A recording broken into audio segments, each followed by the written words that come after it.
Yes, good morning.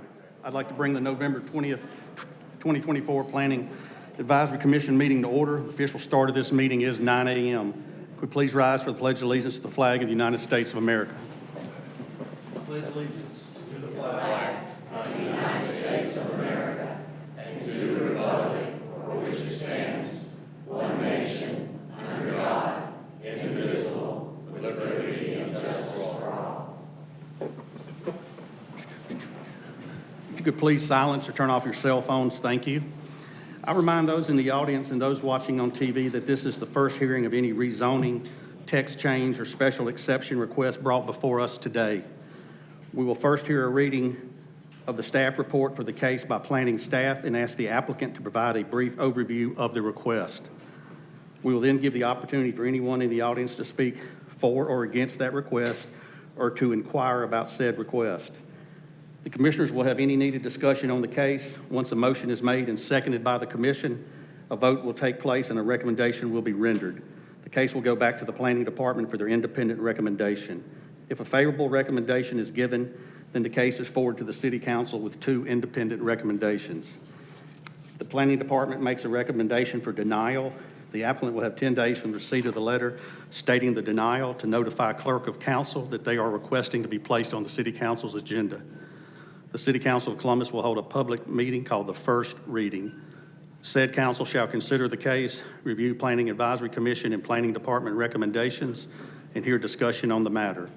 Council will make a final decision at a second public meeting called the second reading. Our first agenda item today is to approve the minutes of our previous meeting. Does any commissioners have any comments concerning the minutes? All right, would a commissioner like to make a motion to approve? All right, all in favor, raise your right hand. All right. That brings us to our first case of the day, which is it's a special exception request, EXCP-10-24-2223, a request for special exception use located at 2913 Reese Road. Current zoning is single-family residential, SFR2. The proposed use is a daycare, type 3. Brandon Isom is the applicant. The property is located in Council District 1. Before we get to planning staff, is Mr. Isom here? Yes. All right. Oh, can we please hear from staff? Good morning. A daycare type 3 is a category that allows for more than 18 children and is permitted in residential districts with a special exception use. So that's why we're going through this process. The property is zoned to SFR2, as is the surrounding zoning on all sides. The property is used as a church and did operate its own daycare until recently, I believe 2021 or 2020, and had an occupancy for 80 children approximately.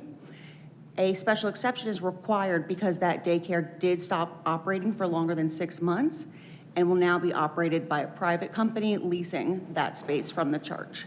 Engineering has approved the parking and the access for the daycare, and there were no calls received regarding this request. The property has a history of operating as a daycare in that same facility with the same expected occupancy, and they have their own building separate from the church with a playground. Questions for staff concerning the staff report? All right, would the applicant please come forward, state your name and address for the record, and give us a brief overview of your said request?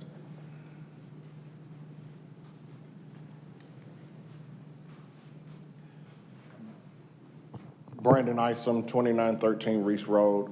As she stated, we are looking to go in and operate as a daycare. It was already a daycare, but it's been vacant for a couple of years, and this was the process or the steps that we were informed that we needed to go through in order to get the application through. Yes, Ms. Thomas. How are you doing? Hey, how you doing? I'm good, sir.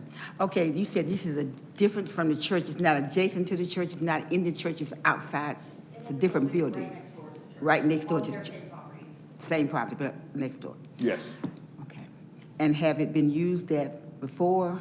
Have you used the daycare? As you said, you had a daycare there before. Yeah. The church had a daycare there. In the church. In that building, on their property. Okay. And so you're going to the same building. Yes. Okay. Thank you. Thank you. Any other questions for the applicant? Is anybody in this audience like to speak for this request? Does anybody in this audience like to speak against this request? Thank you.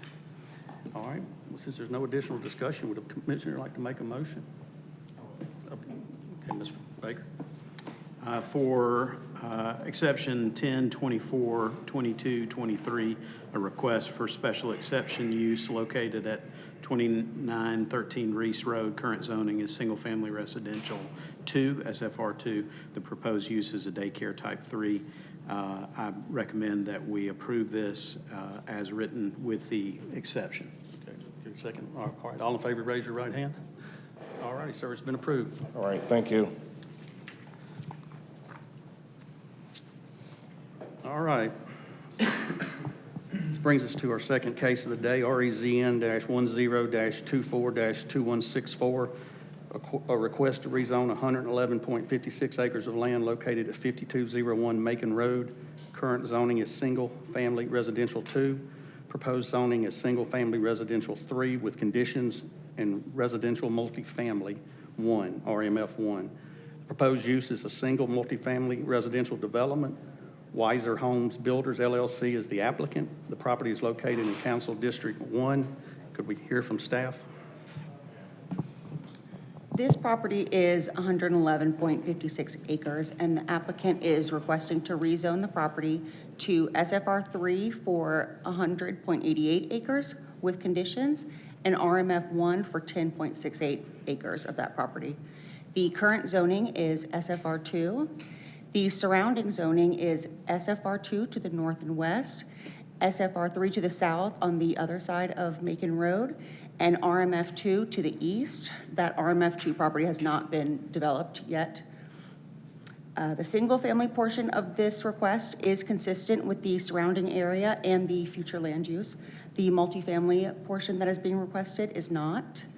The applicant is proposing 253 single-family lots that would make a density of 2.51, and 84 townhomes on the east 10 acres of the property, and that would be a density of 7.86, a total of 337 residential units. The townhome development that he's proposing would be adjacent to multifamily zoning that has just not been developed. The proposed density for both of these is less than what the maximum is for both categories. The neighboring property owners have stated in meetings and emails that they would not oppose development of the property as it is currently zoned, SFR 2. So I just want to go over the differences between SFR 2 and SFR 3. There's about 3 big differences. The first one is the minimum lot size. SFR 2 is a minimum lot size of 10,000. SFR 3 is a minimum of 7,500.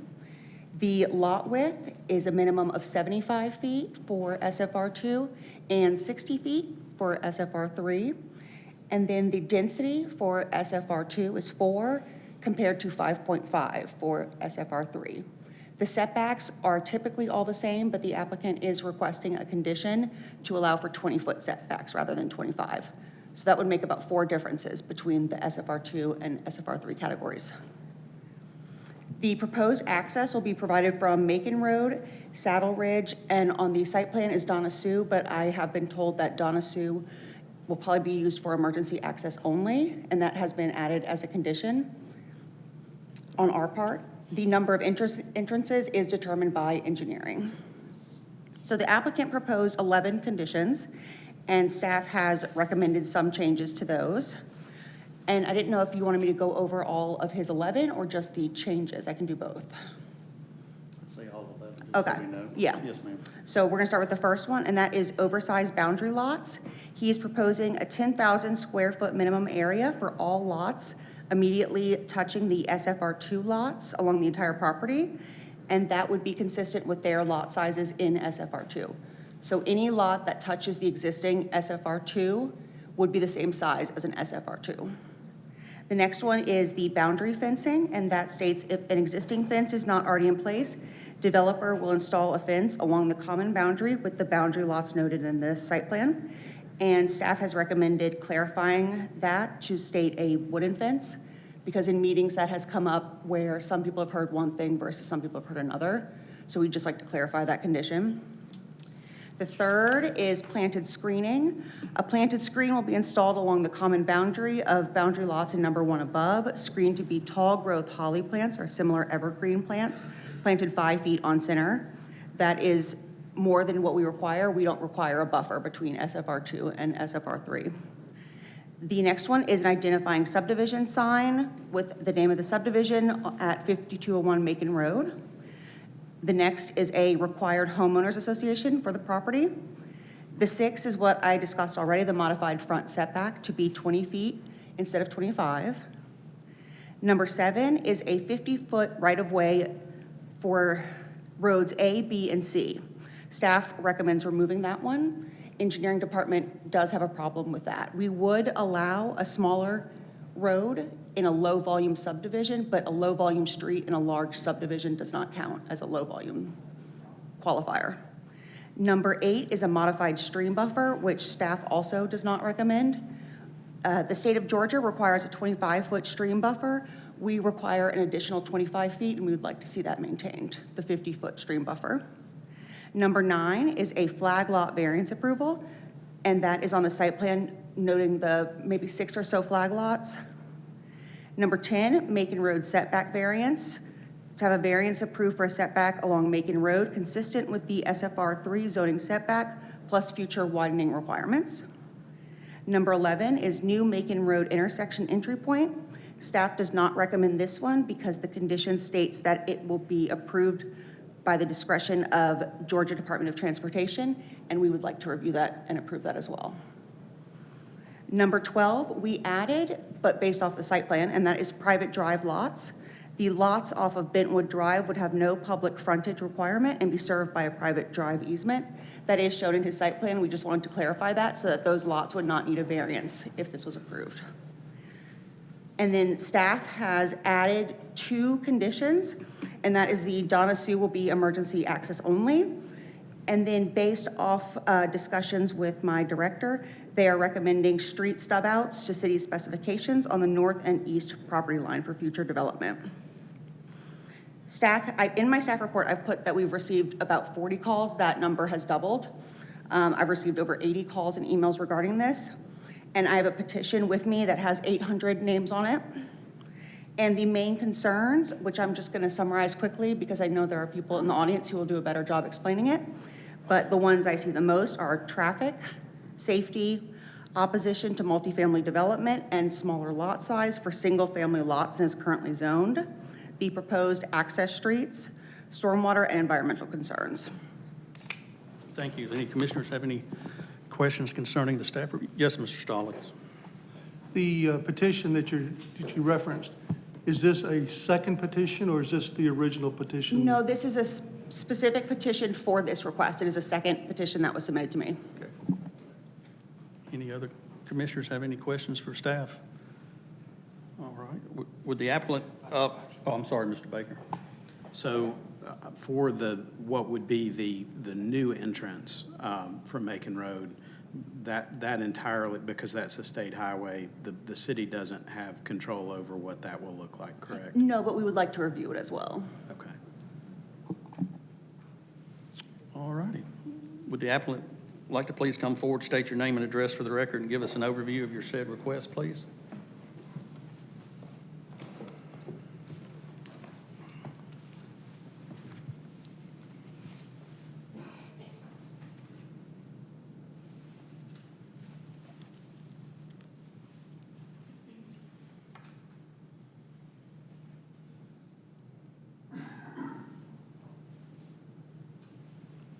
Can we test this to make sure it's working correctly? I believe it was tested. There you go.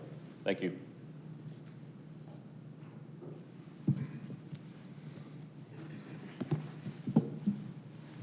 That microphone's on as well. Yeah.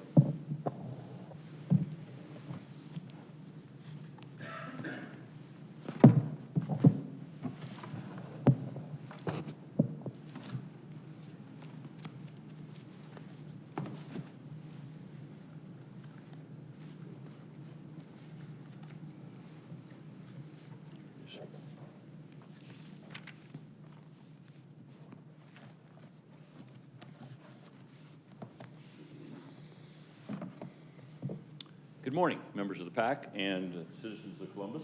My name is Dave Erickson. I'm speaking today on behalf of Wiser Home Builders, the applicant for this proposal.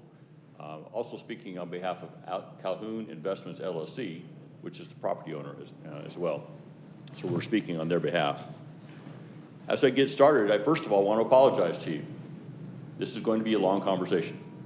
In normal circumstances, a residential zoning next to a residential zoning in agreement with the comprehensive plan should be a 5 or 10 minute conversation, a couple simple questions, we're done, move on to city council. Obviously we have an audience here and they have an opinion and they want to say something. So we'll have a conversation. Thus, I'm going to be required to spend a longer conversation and perhaps I could do some education and process. So thank you for your patience in serving.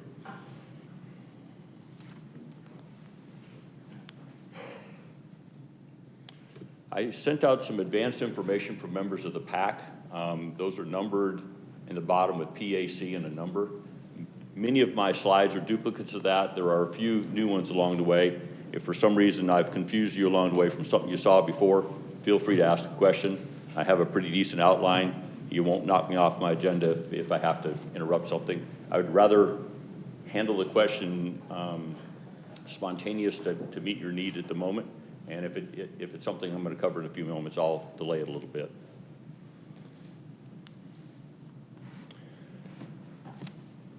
This is a zoning request for normal houses. Normal houses are built in Columbus every single day.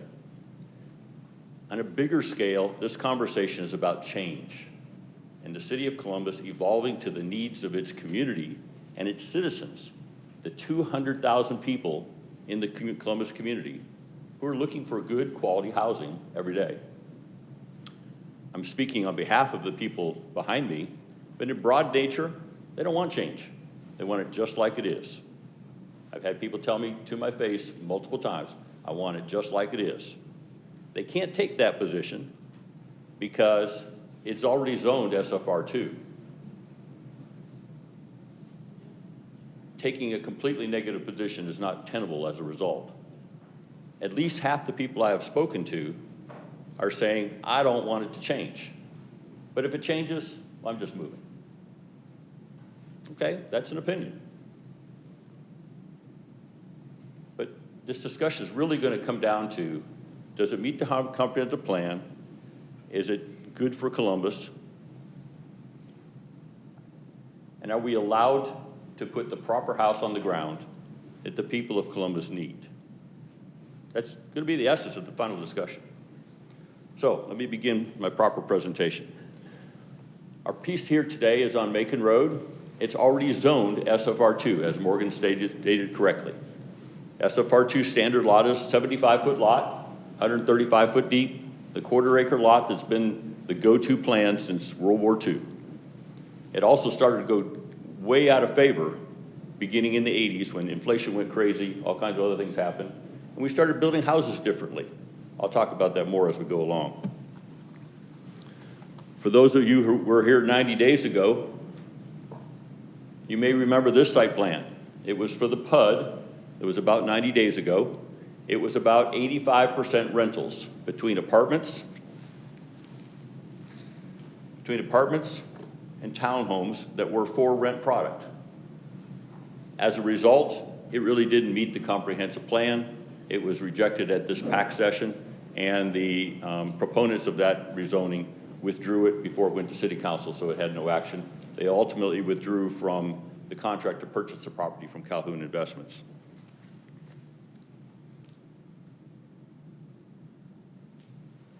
So here's our property under discussion at a bigger scale.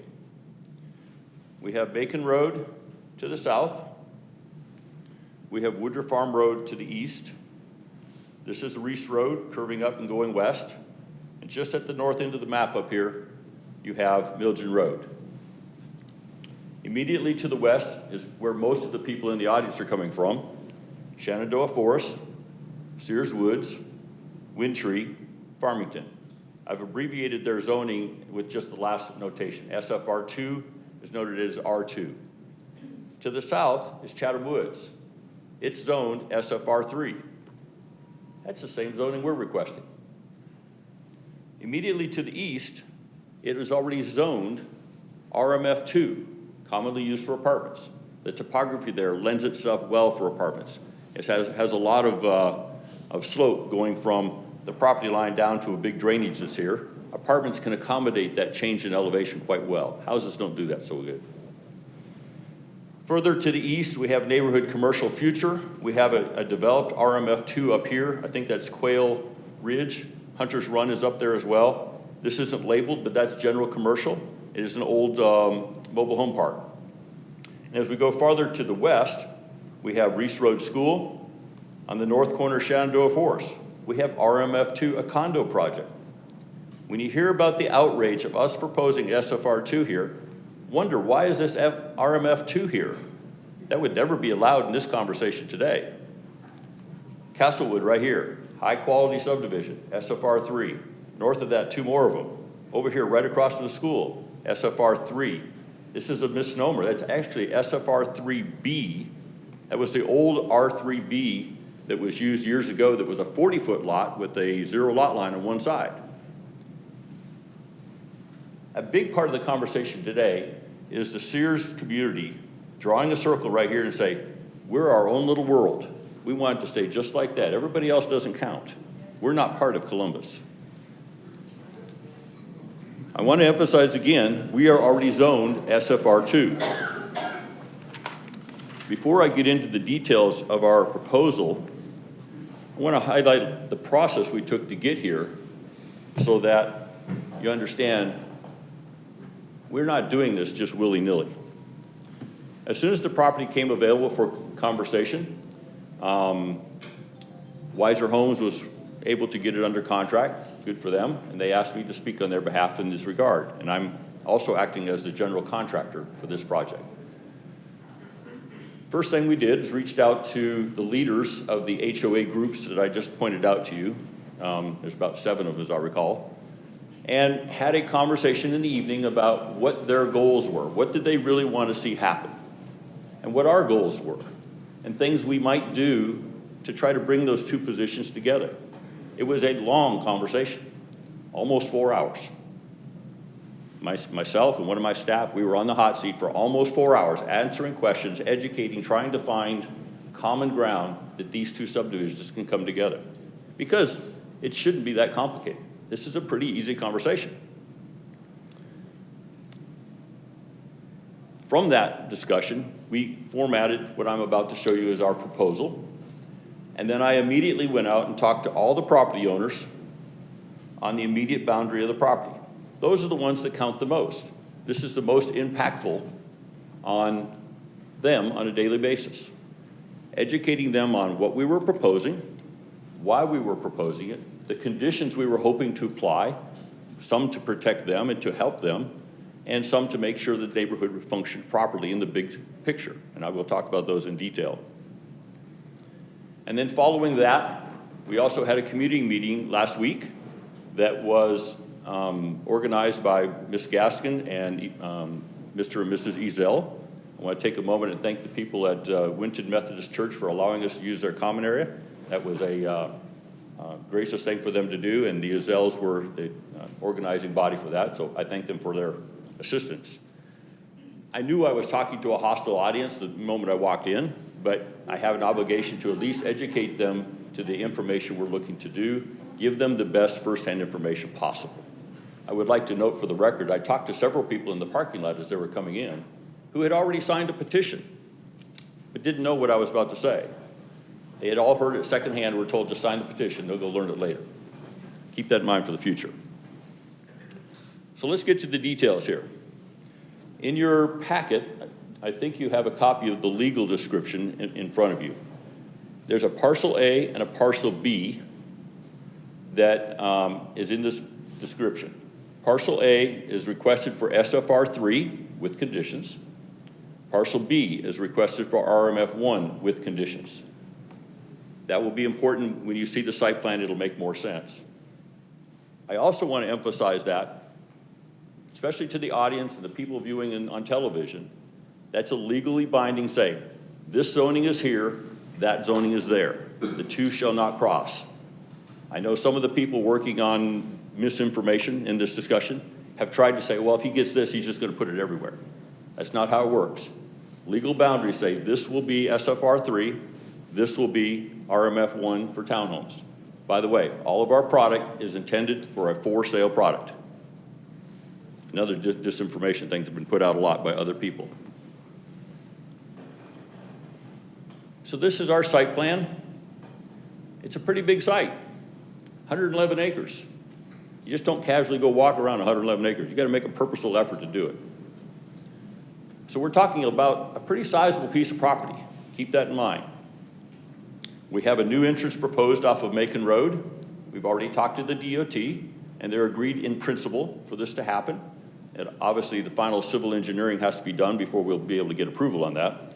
There is a high-quality entrance that was put in 45 years ago, coming in here. This is Saddle Ridge Drive, designed specifically to connect up to that property. You can see that clearly was set up to connect to this piece of property. There are two other connections down here and over in the far left corner, southwest corner. Both of those do not lend themselves well for new street additions. We have a big drainage, it's right there on top of this one here, and we have a minor drainage right here with a bunch of wetlands just above it. So connecting that is not the best thing to do for us or the city longer term. There is an entrance off of Donna Sioux up here that connects over to Sears Road and the Sears Woods community as well.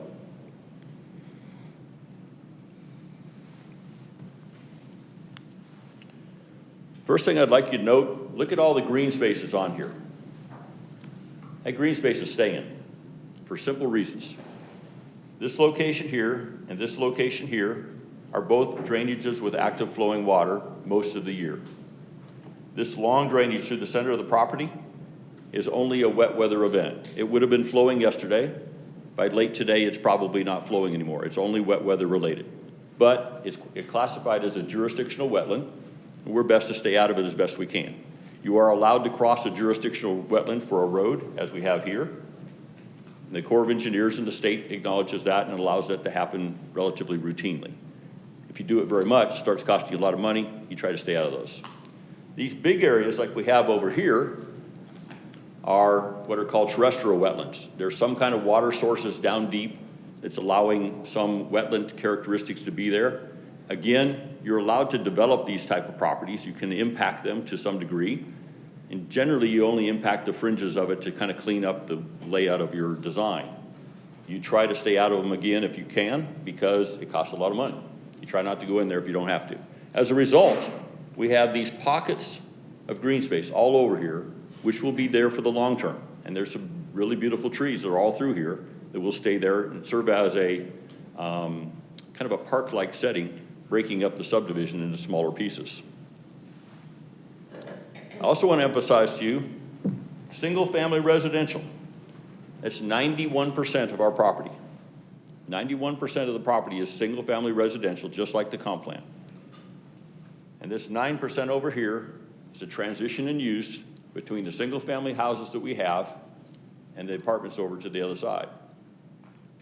Remember, when that PUD was here, a while back, this is rentals. The hue and cry, this room was filled with overflow capacity.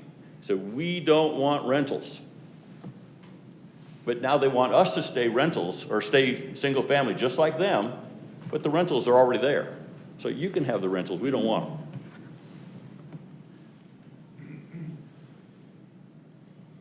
Emphasize to you, this is a 10-year project. The easy way to fight something like this is stand, oh, they're going to bring 330 houses in a year, all this traffic at once. A very successful project in Columbus does 25 to 30 houses a year. I've been building in Columbus for 30 years. If you do 30 houses in a subdivision in a year, you're kicking it. That's about as good as you can get in Columbus. This will take 10, 12 years to get done. It will be a gradual evolving process. It will not happen overnight. Anybody says otherwise doesn't know what the hell they're doing in Columbus, Georgia. So let's get to the details of road layout. Number one thing, Sears community, I'm calling them community as a whole, multiple peoples. Traffic, traffic, traffic. They're concerned about traffic going westward into Sears Woods, Shenandoah, Forest all the way over to Reese Road. At a certain point in time, people are going to take a faster route and go around the other way. And we have specifically designed these roads to funnel that traffic towards Macon Road, to minimize the chances of it going towards Sears Road and Shenandoah Forest. They are public roads. People can drive where they need to. It should be emphasized that if this is not rezoned, the request to close off Donna Sue and only have it as a fire entrance only entrance, I think that goes out the window, because this is just a normal subdivision just like them. I will also talk before we're done about that traffic. I'm sure it'll come up as part of my rebuttal discussion. As Morgan spoke as a condition, oversized lots. All of these yellow lots on the perimeter are 10,000 square foot in size to be a transition in size between the existing SFR2 to the west and what we're looking to do SFR3. They are normal width, but that also has some benefits. Particularly over here on the western side, these lots here are oversized in depth, much deeper than even what's in Sears Woods and Farmington. They're 170 feet deep on this straight section right here. That's deeper than almost any lot, a standard lot in Farmington or Sears Woods. That has the effect of separating new construction from existing houses by that much more. Also has the benefit, some of the trees in the backyard have a better chance of being able to stay because they're not conflicting with anything close to a house or a patio or something like that. We do have to worry about drainage concerns. The civil engineer will have input on what happens there or not. In our legend up at the top here, this symbol here is basically cross X's and in green. That's to denote fence and a planted buffer for screening. We're intending to put a fence on this western and southern boundary wherever an existing fence does not already exist. There are 7 or 8 of them, as I recall. We are also intending to plant a buffer all along that perimeter, which after 4 or 5 years will get relatively large and very dense. This is a typical buffer. That's one on Blackman Road, just north of J.R. Allen Parkway. In about 5 years, you can easily be 12 feet more in height, and they're really dense. Year-round, you got to get up within a few feet of it to even stick your head through to see something on the other side. Would you believe there's a fence at the other side of that? There's a house on the other side of it too.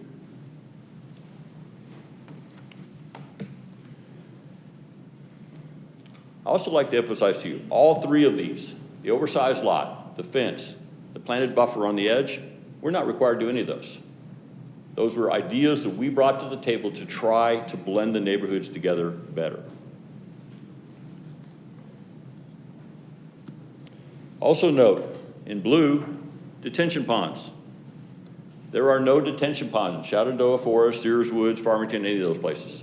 Back in those days, they just put a pipe in, try to get it the right size, and let her rip. No clean water quality issues with federal requirement. No holding back water to flood people downstream. They just let her go down the pipes. There are some legitimate flooding issues down here in Farmington, and I can talk about those at length. I've investigated them a fair bit so that we're knowledgeable about the conversation. But the important ingredient is our detention ponds are, 1, a requirement of modern construction in subdivisions. Number 2, the requirement is for us to absorb and hold water to delay its release into the stream system in an orderly manner so that we don't overwhelm the stream system. We don't cause downstream flooding. If you think of it on a grand scale, all of that stuff going up Bull Creek, going to the northwest, prevents Warracova Park from flooding every time it rains. They already have some flooding, but it would be way worse if detention ponds were not being used consistently all throughout the city of Columbus. By the way, this flooding down here in Farmington can be alleviated. If the city would like to participate, clearly they haven't gone in there and fixed any pipe sizes. Those ponds could be oversized and made bigger, taking away some of those concerns down there. If the city wants to solve their problem, we can help them do that, and way cheaper than them going in and replacing a bunch of pipes. I'm going to talk here now about the southwest corner here on one map, and then I'm going to talk about the townhomes up in this here for more detail so you can better understand that. But before I do that, I want to mention there will be a mandatory HOA in this subdivision. people who are going to speak behind me are going to talk about their homeowners associations. Great. They're a voluntary homeowners association. They don't have the force of law. Subdivisions that are done, at least the ones I've been involved in for many years, have a mandatory homeowners association. You buy a house there, you will be part of the association. You will follow some basic rules, mostly about fences and storage buildings and things like that. There's a minimal fee each year, usually about $100 a year. But across 300 houses, that's a pretty big budget, $30,000 a year to take care of detention ponds, administration of the HOA, planting or landscaping, and some other things as well. There will be a sub-HOA for this group down here, and there'll be a sub-HOA for the townhomes over here, because they have different characteristics and they'll have slightly different rules over there. There will also be sidewalks throughout this subdivision. There are no sidewalks at Sears Woods, Shenandoah Forest, Farmington. So let's first talk about this corner down in the southwest. And I'm best oriented this way. It'll make a little more sense to you. So this is the southern direction coming up. This is effectively a variance embedded within a zoning. For a variance to be applied, any legally platted lot has to have at least 25 feet of street frontage. Okay? Beyond that, this gray arc is a private driveway. Probably be 16 feet in width. We might go 18 feet in width. Plenty big enough for small moving trucks and things like that to serve the property properly. It has the effect of making this a small little park for this group of houses to go in, using this section of land intelligently. The people who live on this road are the people who pay for that road. Something goes wrong with it, they need to replace some concrete, something like that, it's their bill. That's why it has a sub homeowners association restricted to this area. Community question came up the other day, which is a very good one. What about garbage cans? Well, obviously we'll have to make some kind of a platform in this corner to have those garbage cans when they're brought out to the public street so the garbage truck can handle them properly and fairly neatly, and then they can go back and do back to their house. So that's the reasons why we should do it. There's also another reason why we should do this. The opposite effect would be we have to tear down a bunch of streets, a bunch of trees, we have to put a road extension here with a cul-de-sac, and we'll get 4 or 5 lots out of it. Way more expensive, way more maintenance for the city of Columbus, and all the things that go with it, and won't be near as pretty. Using this corner of the property with a variance and a private type approach is tremendously better planning, and I hope everybody recognizes that for what it is. We're trying to do the best subdivision product possible. I now turn to the main street corridor with these townhomes. Effectively speaking, on the main street, there's one driveway comes in to service these 2 townhome buildings. Each of these is drawn as a 6-unit townhome with a 2-car garage. This is not an unusual product. It's done all over the country. I've built some of them myself. It has several different advantages. One, on a main corridor street, it has one easy turn-in to serve 12 people. They can come to their driveway, go into their garage, park as they need to. When they leave, they can back out, come out nose first to the street, look left and right, flow into traffic smoothly. You eliminate traffic conflicts to a huge amount. Makes that street travel much smoother, much safer, better for everybody involved. The added advantage is, across the street, we've also made these lots that are residential lots oversized in depth, 140 feet instead of 125 feet. That allows us to shift the houses back from the street a little bit more so that cars that are parked up next to the houses, which is the normal place that they'll go, are further removed from the street. So anybody backing up to the street will be able to easily look up and down the street, make sure nobody's coming. They can pull into traffic, go out in a normal fashion. You can't do that in a normal layout.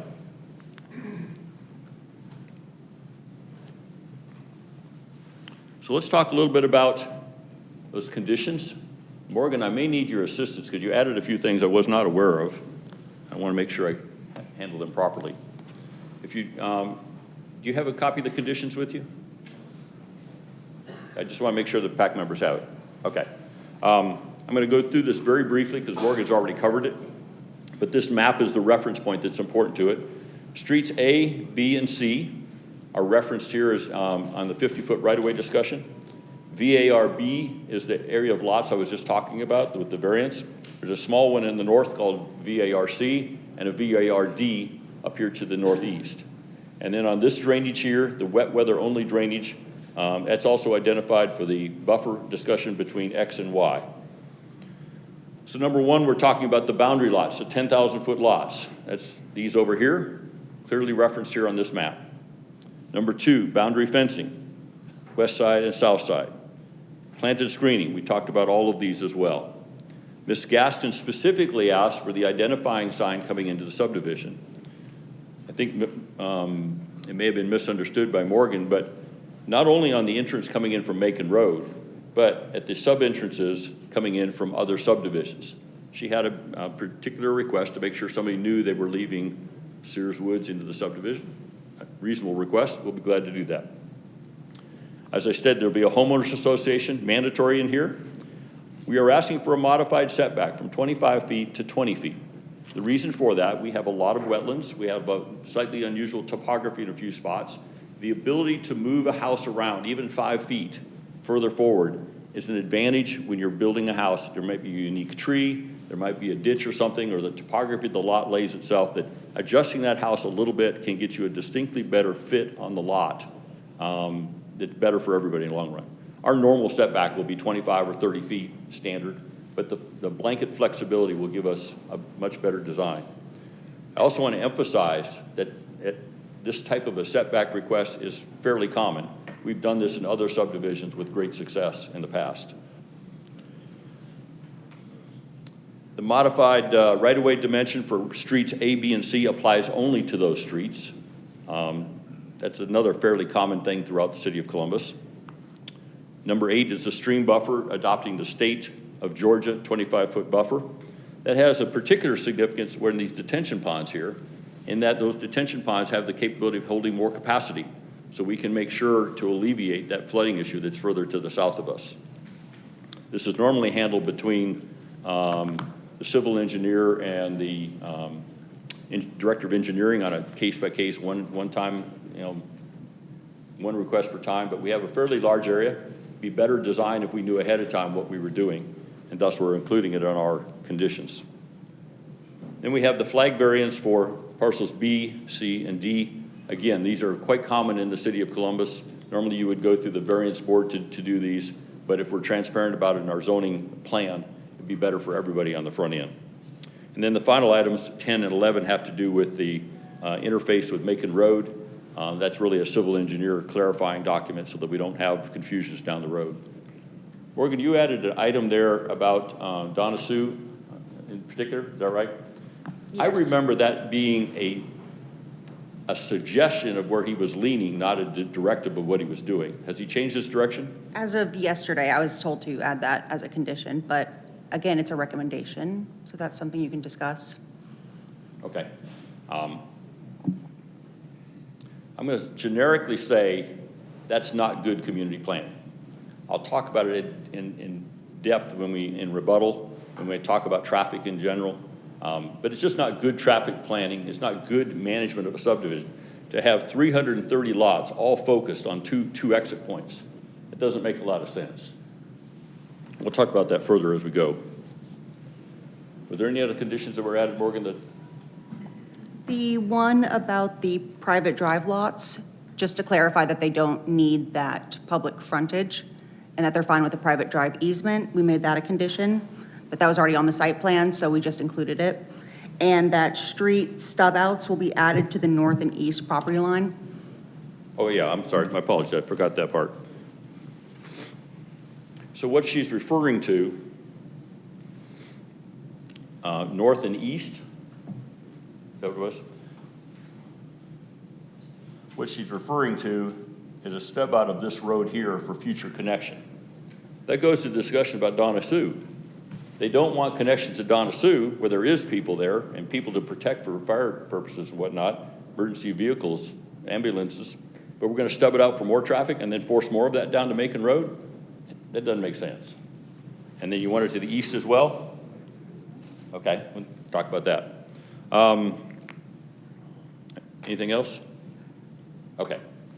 The fence, adding clarification on the fence. Yeah, well, I would suggest between now and city council that we adopt that more clarified, but basically the western boundary and the southern boundary is what we're intending to do. Until otherwise, I'm going to stick with that definition for the time being, and we can adopt this diagram if there's any clarifying questions for the future.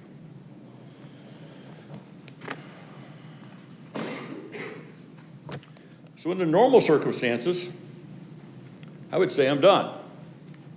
But this is going to be a longer conversation. My apologies for that. This next section, I'm hoping I'm going to be helpful for the PAC members, particularly for the people in the audience, and for the people in the viewing television audience, about how zoning is really supposed to work. It's a combination of items related to the comprehensive plan. You hear all the time in zoning discussions about meeting the comprehensive plan or approving it because it meets the comprehensive plan, or disapproving it like the PUD because it does not meet the comprehensive plan. Well, people don't know what the really comprehensive plan is about. And then zoning fits in with the comprehensive plan. So let's talk about that for just a moment. This can also be found on the City of Columbus website, if somebody ever wants to go do the research on it. Comprehensive plan is updated every 5 years, I believe. It's intended to look 10 years into the future. Where's the City of Columbus going? Talks about industry, talks about transportation, talks about housing, land use, parks and in there as well. It's pretty big, about 110 pages if I recall. On the second page of that has this document here. I'll blow it up here so that people, television can see it, understand it, and I'll read the highlights here. The Columbus Comprehensive Plan shapes the development, growth, and management of Columbus over the next 20 years. This blueprint for the future reflects how an array of community stakeholders came together to form a practical and implementable plan that is at once both cognizant of lessons of the past and mindful of opportunities that lie ahead. Great. Sounds like a blueprint about how you're supposed to get it done. And it's broken up into subchapters. The ones that matter here today are chapters 3, 4, and 8, which is housing, land use, community vision, and goals. I'm going to highlight a couple pieces of those. Chapter 3. This talks a little bit about the state of affairs in Columbus.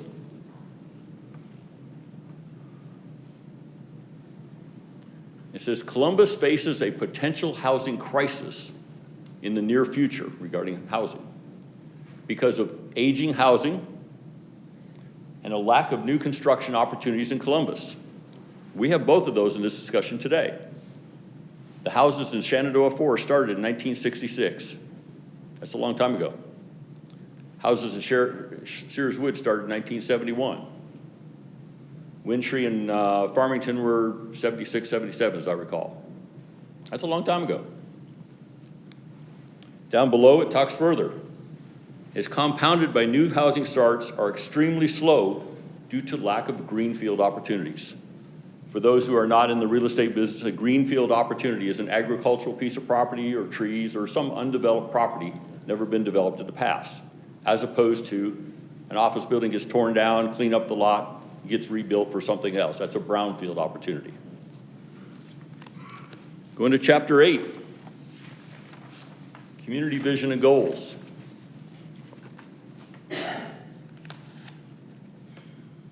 Page 132, land use goals. Identify potential adjustments to meet modern day development plans, patterns, and usage changes. Down below that, promote mixed use development. That's probably intended to reflect residential with office parks coming together. You see that in Midland Commons out there on Manchester and J.R. Allen. They're doing some of that, kind of loft over commercial. You can also do office parks and manufacturing and residential. Or you could have single family next to multifamily. That'd be blending these two together, trying to take efficiency and design of how people really want to live. If we go to housing, One of the comprehensive plan goals is must improve access to affordable quality housing. And the last item here has to do with Chapter 4, the land use. In particular, you have this map here, which is identified here as the flume. Here's a colored version of it. I'm going to show you the colored map of the city with an index over here that talks about what that index means. And on the top, I've underlined several key things as part of this blueprint for the city of Columbus. The comprehensive plan sets the vision for the community and includes a future land use map, flume. Nobody calls it that on a day-to-day basis. It's called the comprehensive land plan. That serves as a guide for zoning decisions in the community. And I think that's generally the mandate for the PAC to reflect that. The flume and its uses contained within give direction for regulating development with the goal of maintaining and furthering consistent character within each area. And those characters are very broad. Just says single-family residential. That includes SFR 1, SFR 2, SFR 3, and SFR 4. If you're doing that, you're single-family residential. Further into the comprehensive plan on page 47 of the comp plan, page 47 of the comp plan down here, I have blown up planning area E, which focuses on this part of Columbus. I think that goes by council districts. And we see our property right here, 5201 Macon Road. And it's highlighted as all yellow, from Woodruff Farm Road all the way over to Reese Road area. But there's a problem with that, because that darn RMF2 apartments is right in the middle of it. How do you fix that? Well, that's our job to figure out how to blend those two together. Thus, single-family residential, big yellow, with an RMF1 apartments, or excuse me, RMF1 townhomes blending to the apartments. The Sears community had an uproar about apartments being next to them. We're okay with that. All we're asking is give us a little flexibility so we can integrate quality housing, quality townhomes for sale into the community with the apartments that are going to show up sooner or later. Whether it's 3 months from now or 10 years from now, they're going to show up. And when these houses are here and they're 50 years old and that apartment community is next door, it'll settle in just fine. And the rebuttal that the city of, that the residents may say is like, well, we're special. You shouldn't have to have those blended together. Well, let's look around the city a little bit. There's Maple Ridge. What do you think the zoning is for Maple Ridge is? RMF2, or SFR2, SFR1, but it also has some RMF1 in it. And there's some more condos over here. And up there, that's SFR3, right next to SFR2. Would you believe it or not? SFR3 was there first. The way the people of the Sears community are acting, SFR2 and SFR3 cannot coexist side by side. That doesn't make sense. Let's look at another location. Go over to Moon Road, north of Weems Road, Spring Lake, another very nice subdivision, SFR3. Right across that Hunters Point, SFR2. There's some 15,000 square foot SFR1 right there. Actually, they're bigger than that. And then there's some other SFR2 around here. There's some RMF1 over there. It's a community. It's called the City of Columbus. There's a blending of neighborhoods everywhere.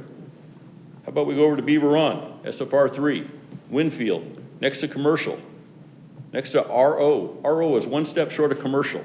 That's an apartment complex. This is normal. It's routine to the City of Columbus. But the Sears community is going to try to say otherwise, and I can show you map after map after map has the same format. One of these maps covers about 2.5 square miles of Columbus. You have a hard time going into most of the areas of Columbus that have been developed since the 60s and not find a mixing of SFR2, SFR3, RMF1 blending together as a cohesive area.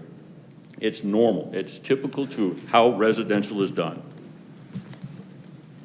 The punchline to all this is we're asking for a normal residential subdivision next to a normal residential subdivision. We're forced by circumstances. We got an apartment complex to the east in the future. Let's plan a physical transition of usage from single family to apartments by putting some townhomes in there. Good for everybody. People moving into the houses know it's there. It's going to exist just nicely. And the apartments will then have a separation between the two, whether it's low-income subsidized apartments or whether it's a high-end product that's renting for $2,000 a month. Both of them can coexist. The auto industry has a lot of comparables to the housing business. They're both dependent upon what consumer finances can carry, what the cost of materials are, what consumers are looking for. And the auto industry is advanced technology-wise along the way. The best visual of this is a representation of old versus new. Sears Woods was started in 1971. That was the Mac Daddy car in 1971 at Chrysler New Yorker. Big boat of a car, 10 miles to the gallon. My notes down here at the bottom, a V8 engine, 7.2 liter engine, 2.2 tons. I Googled this the other day. The most popular car right now, sedan in the United States, ignoring the pickup trucks, which have remained steady all along, is a Chevy Equinox, 26 miles to the gallon. A 1.5 liter engine from the 7.8. 4-cylinder, 1.6 tons. It's got airbags, got Sirius XM, got sensors everywhere, got rear backup cameras and everything else. We don't build houses today like we did in 1971. They have smaller footprints, they have smaller yards, they're more energy efficient. There's a zillion technology details in houses today that weren't there 50 years ago. The comparable here is very, very similar. This is really about change. It's really about opportunity for people in Columbus to own a house. It's really about evolving and serving the housing needs of 200,000 people in the city of Columbus. I ask for your support for our SFR3, RMF1. I'll be glad to answer any questions if you have them.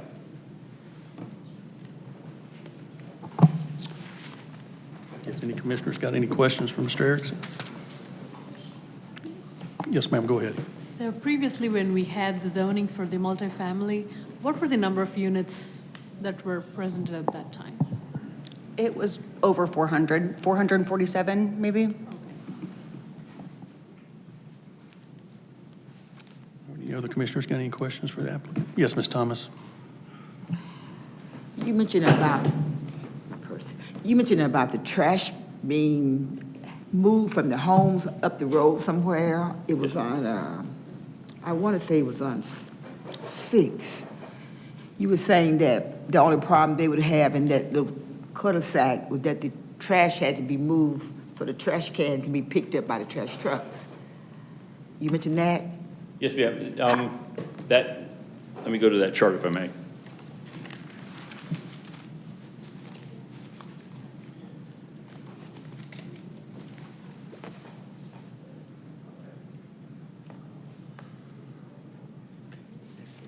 By definition, this gray arc here is a private road. Right. The city garbage trucks will not come there. So these people here will have to take their trash can out to the public street to be picked up. It will be our responsibility to put a convenient location for those trash cans to be there in an orderly manner so that the garbage truck can pick it up, put them back there, and keep it fairly neat. We don't want it to be an eyesore. And what is the distance, sir? I'm sorry? What is the distance from their home all the way where you're saying to the public streets? Each of these is about 100 feet wide, so probably 500 feet for the farthest one. But with wheeled garbage cans on a paved road, I think that'll work pretty smoothly. Okay, thank you. All right, any other commissioners got any questions for Mr. Erickson?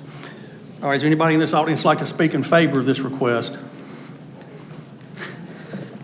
All right, is there anybody in this audience would like to speak against? I'll say this, as each person speaks, Dave can get a rebuttal after each speaker, so we don't have to wait all the way to the end, if that's okay.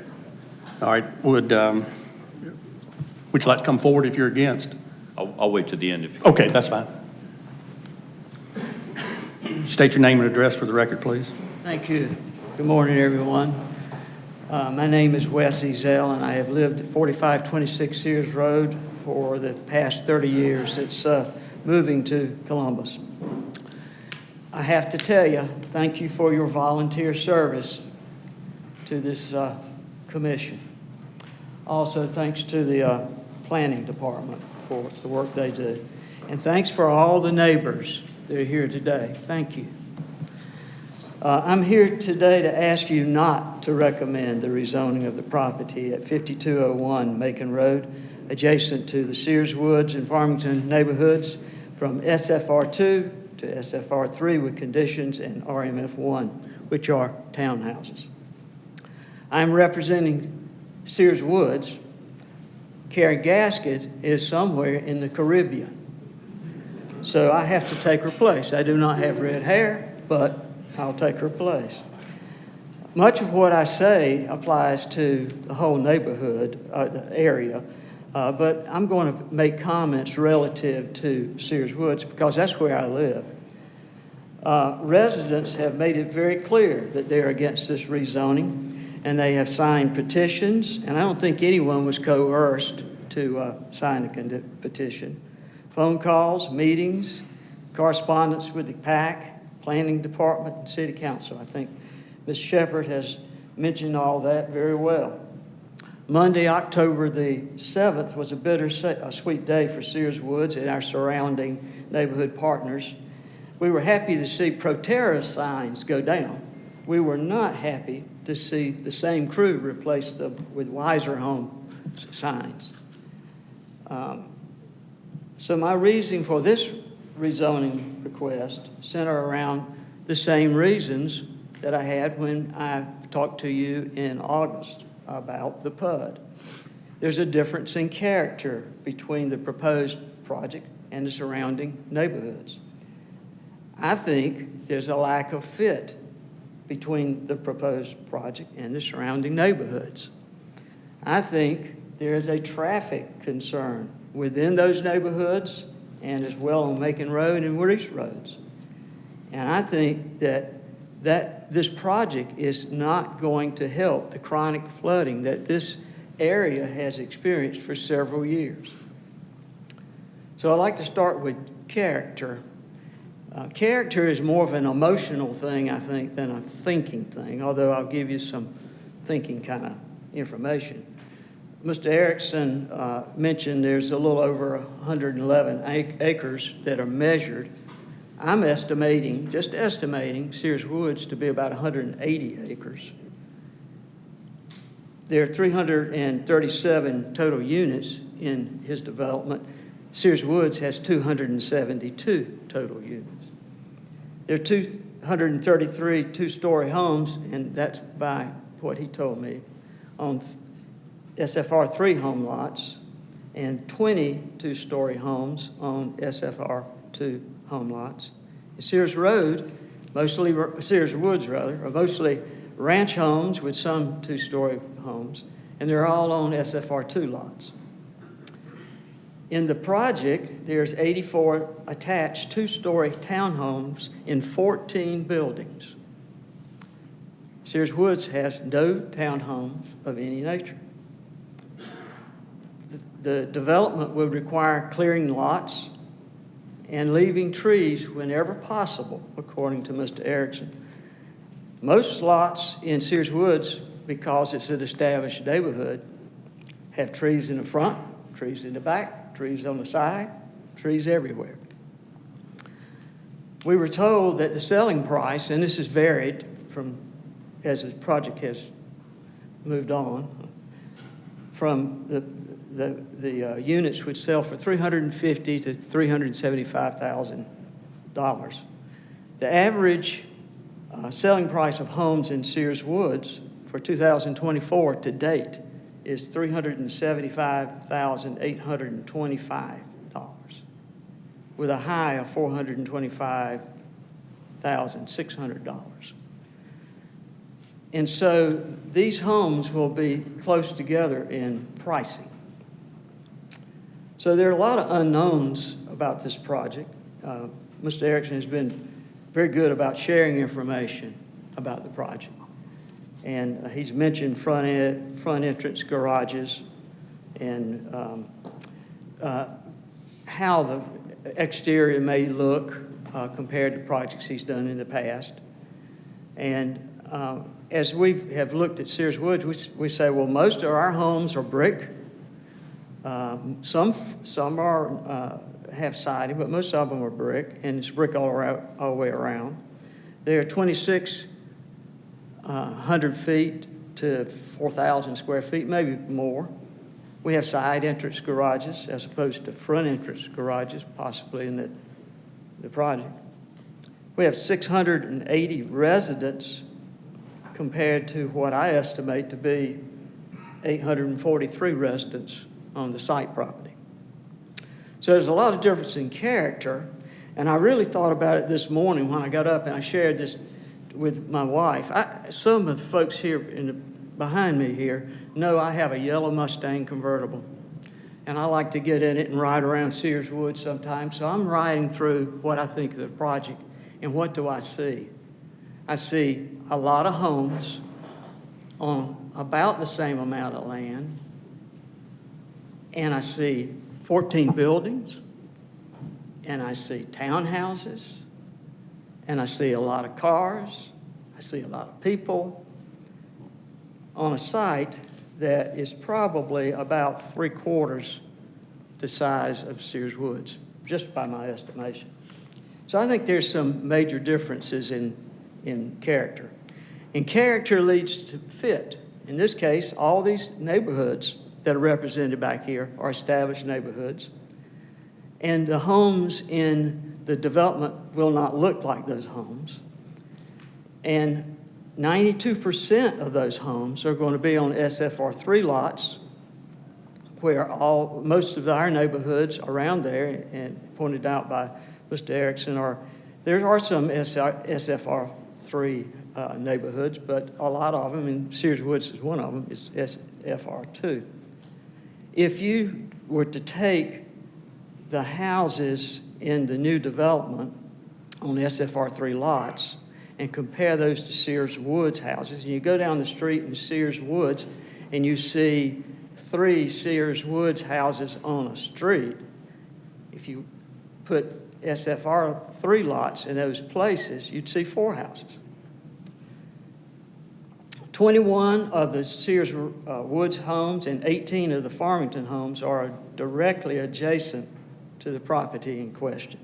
25% of the total units in the proposed development are in 84 attached townhomes. The current plan has about 24% more units than in Sears Woods, and Sears Woods is a larger site, total site. So I see high density, more homes, more people, more cars, more traffic than Sears Woods. And traffic is a major point of what our folks that are represented here are concerned with. We do not have sidewalks, as Mr. Erickson mentioned. We have a lot of walking, riding, pushing strollers, waiting for school buses, and all of that takes place on our streets. Leaving Sears Woods and getting ready to make a right turn just to come here today, I had to wait and wait and wait just to make a right turn. A left turn is almost out of the question sometimes, out of several of our neighborhoods. And then when I made the right turn, I encountered a police officer who just pulled someone for speeding on Macon Road. The high population and density of the proposed project requires multiple entrances. Connecting with the neighborhood streets may solve the problem for the development, but it's going to create some problems for us. You've got the entrance on Saddle Ridge in Farmington. You've got the Sears Road to Donna-Sue if it's used to get in, and a new entrance across from Chatham Woods that primarily will serve those 14 townhome buildings, it appears. Shenandoah neighborhood is sorry to say, is our drive-through neighborhood. The folks in Sears Woods drive through there. The folks in the other neighborhoods drive through Sears Woods to get through there. But still, the entrance into Shenandoah off Reese Road becomes actually an entrance to Sears Woods, then the new neighborhood. The west end of Farmington's Wilmington Drive will be turned into a cul-de-sac for 5 homes. Bentwood Drive will be turned into an access for the 7 homes that Mr. Erickson mentioned. And I just imagine when he was talking about the rack for the trash cans, the recycle cans, and the yard waste cans, how it would look on Thursday, which is tomorrow, when we all put our trash, recycle, and yard waste out. How it would look there somewhere on Kessington looking towards that rack or whatever it is. 7 homes, 3 cans, 21. The resulting increase in population will just play havoc with our neighborhoods. I estimate 843 people in 590 cars, and making 2,960 new daily trips in and around our neighborhood in that Macon Road area.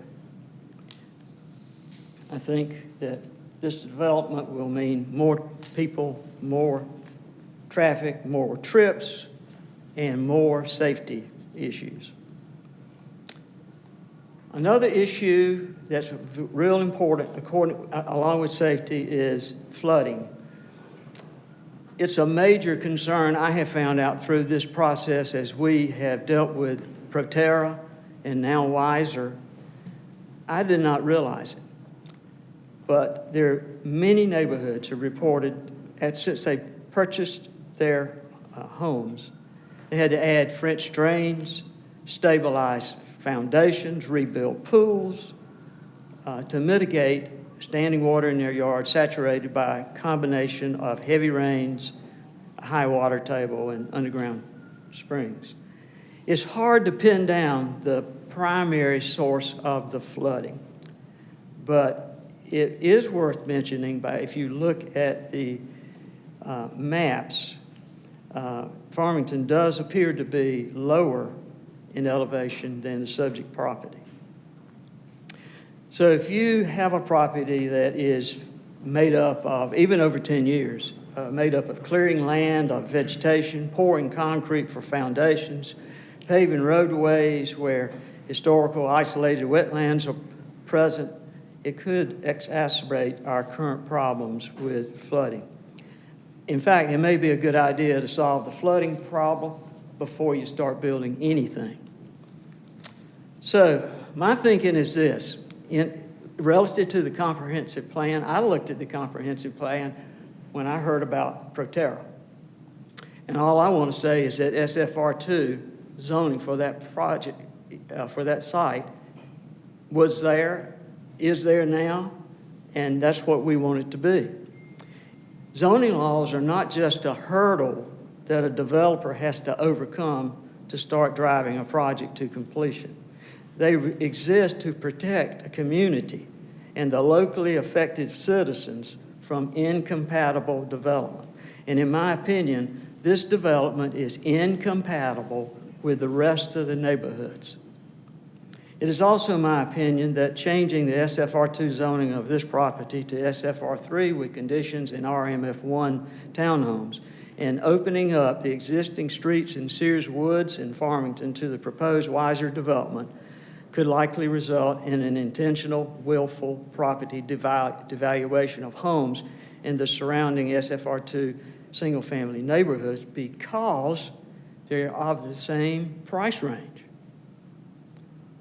I asked this commission not to recommend the rezoning of the property at 5201 Macon Road, adjacent to the Sears Woods neighborhood and the Farmington neighborhood, from SFR2 to SFR3 with conditions in RMF1. I want to thank you again for your time and your patience, and I appreciate the opportunity to speak to you.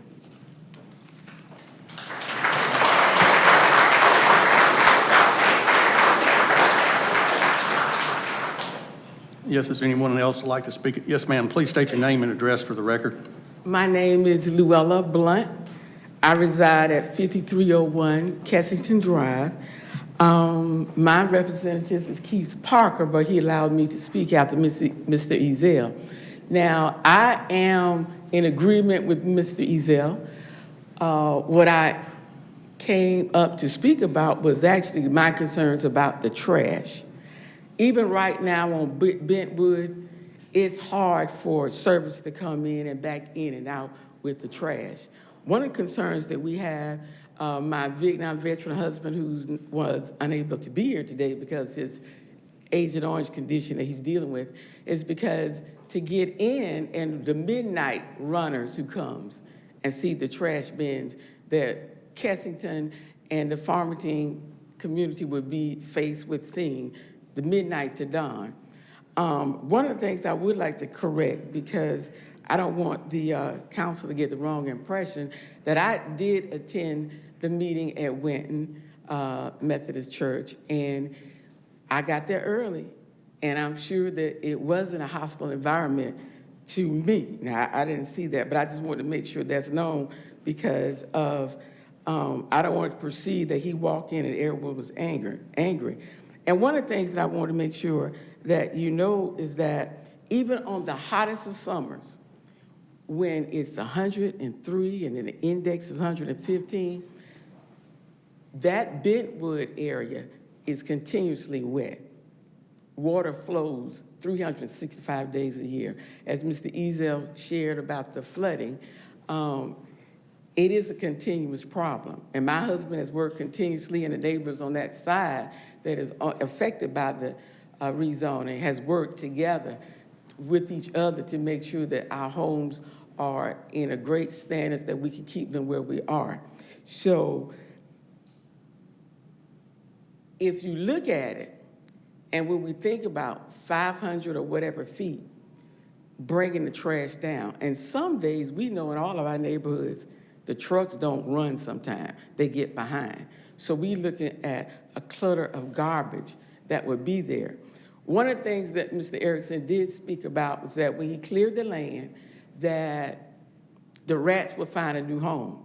And one of our Sears Wood homeowners said, Dr. Sante, Georgina Sante said, not my home. But when you think of putting bins there that we don't know how long they will be maintained, that would be a health hazardous for all of us. Now, we know rodents are everywhere. We know that. But when you give them the enticement to come there, and we know that it looks good when we put it up, it's designed well, but when you talk about a comprehensive plan for Columbus, let's look at the comprehensive condition that we may see down the line. So I agree with Mr. Ezell. I'm totally against the rezoning. Thank you for having me this morning. Thank you.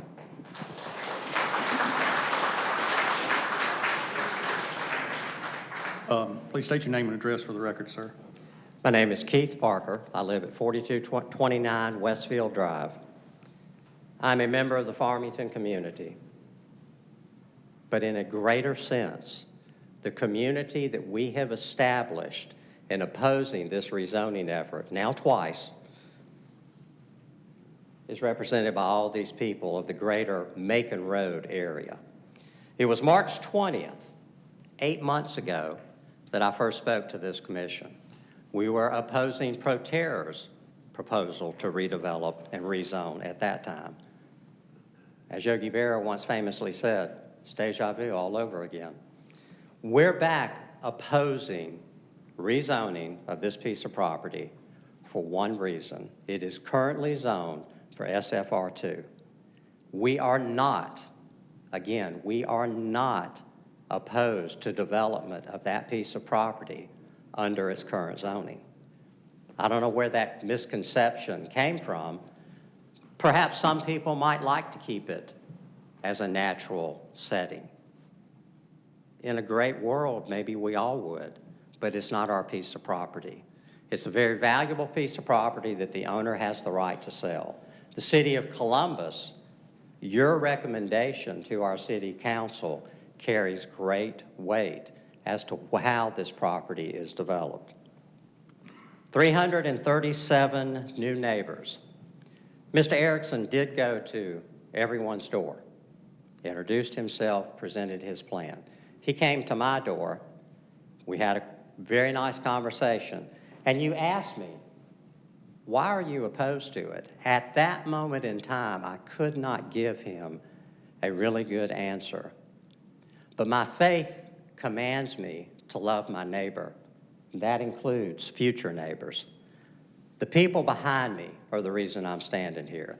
The 800 signatures that were collected after this rezoning proposal are the reason I'm standing here. The over 80 emails and phone calls to Morgan, who has taken those calls, collected those emails. Those oppositions represent why I'm here. I live just about as far from the development in Farmington as you can get. The traffic will not be fun, even under SFR2. Saddle Ridge, Kessington, Bentwood, all of those streets are going to become busier. No two ways about it.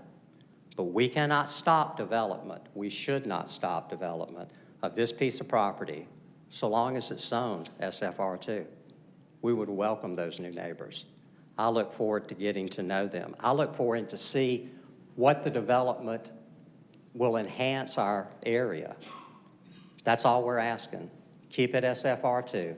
Let the developer come in and do what they do. Make it great for all of us in Columbus. Thank you for your time. Thank you for your service. Please add your voice to ours in opposing this rezoning.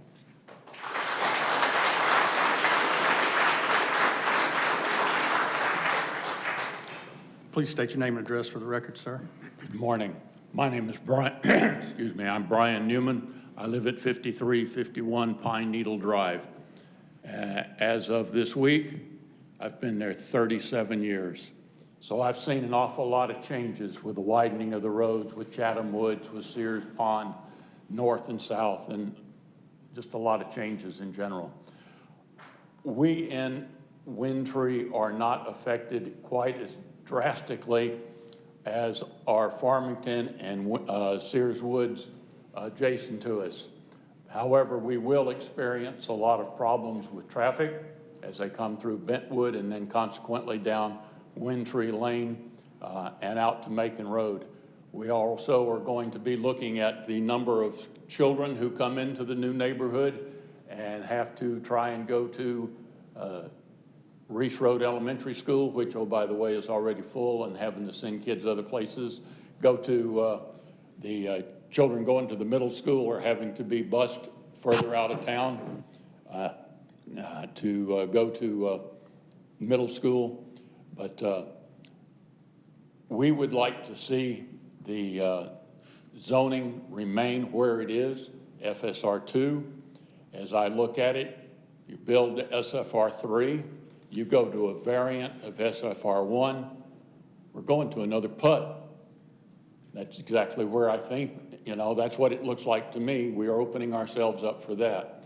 Now, I do have a question pertaining to the small strip where a private drive, as Mr. Erickson addressed it, in the subdivision where the 6 homes will be located. If a trash truck can't go up that road to collect the trash in front of my house, how's a fire truck going to get up there? How's an emergency vehicle going to get up there? And the same with the small apartments, that townhouses, he calls them. How's a vehicle going to get in there in order to render support and aid if need be? So in general, ladies and gentlemen, thank you for your service and your time, but we oppose the rezoning of the 5201 Macon Road. Thank you. Sure.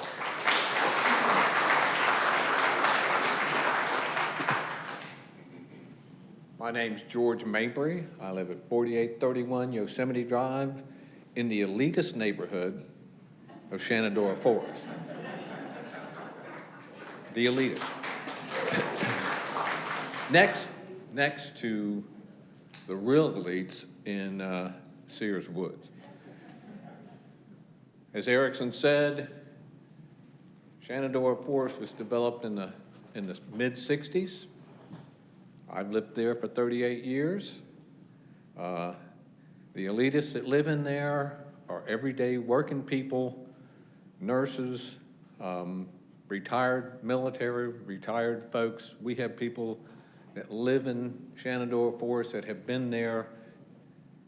They moved into that was their first home, and they still live there. Shenandoah Forest is bordered on the west by Reese Road Elementary. To the north, the Mormon Church, and keep going around toward the west is Cooper Creek, the woods of Cooper Creek, then Sears Woods. We do have sidewalks in Shenandoah Forest. That's how old we are. Our biggest concern is the massive cut-through of traffic that comes from all the other neighborhoods to get to Reese Road. You either come up Shenandoah Road, Shenandoah, or Yosemite Drive. Shenandoah Drive, Yosemite merges into or stops into Shenandoah Drive, which goes to Reese Road. Reese Road is the artery that gets you to Manchester Expressway. So if you want to go to Manchester Expressway to go north, from all these communities, you will go through Shenandoah Forest. And like I said last time, the four-way stop sign is only a suggestion to most that come through there. So the entrance and exits on this new development in Sears and Farmington, all those folks are not going to Macon Road and go down all those stoplights.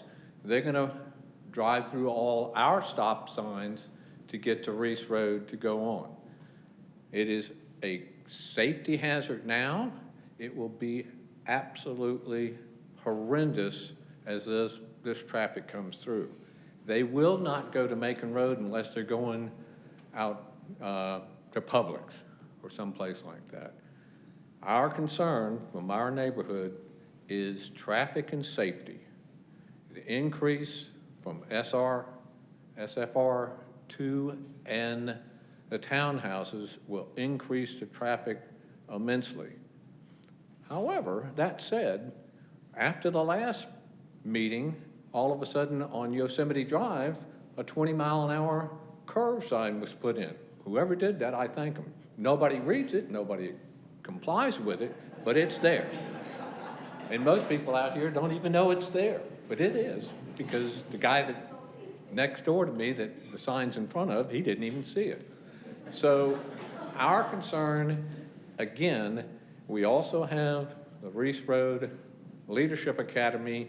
The children come through our neighborhood to and from the school, and more traffic puts them more at risk of being run over. It is a concern of our neighborhood. We signed the petition. We've are not against rezoning from SFR2. Keep it SFR2. Keep our neighborhoods congenious, and we will be happy. We are opposed of this development and all the issues that it will bring, especially in Shenandoah Forest. It's clearly traffic and safety. Thank you very much.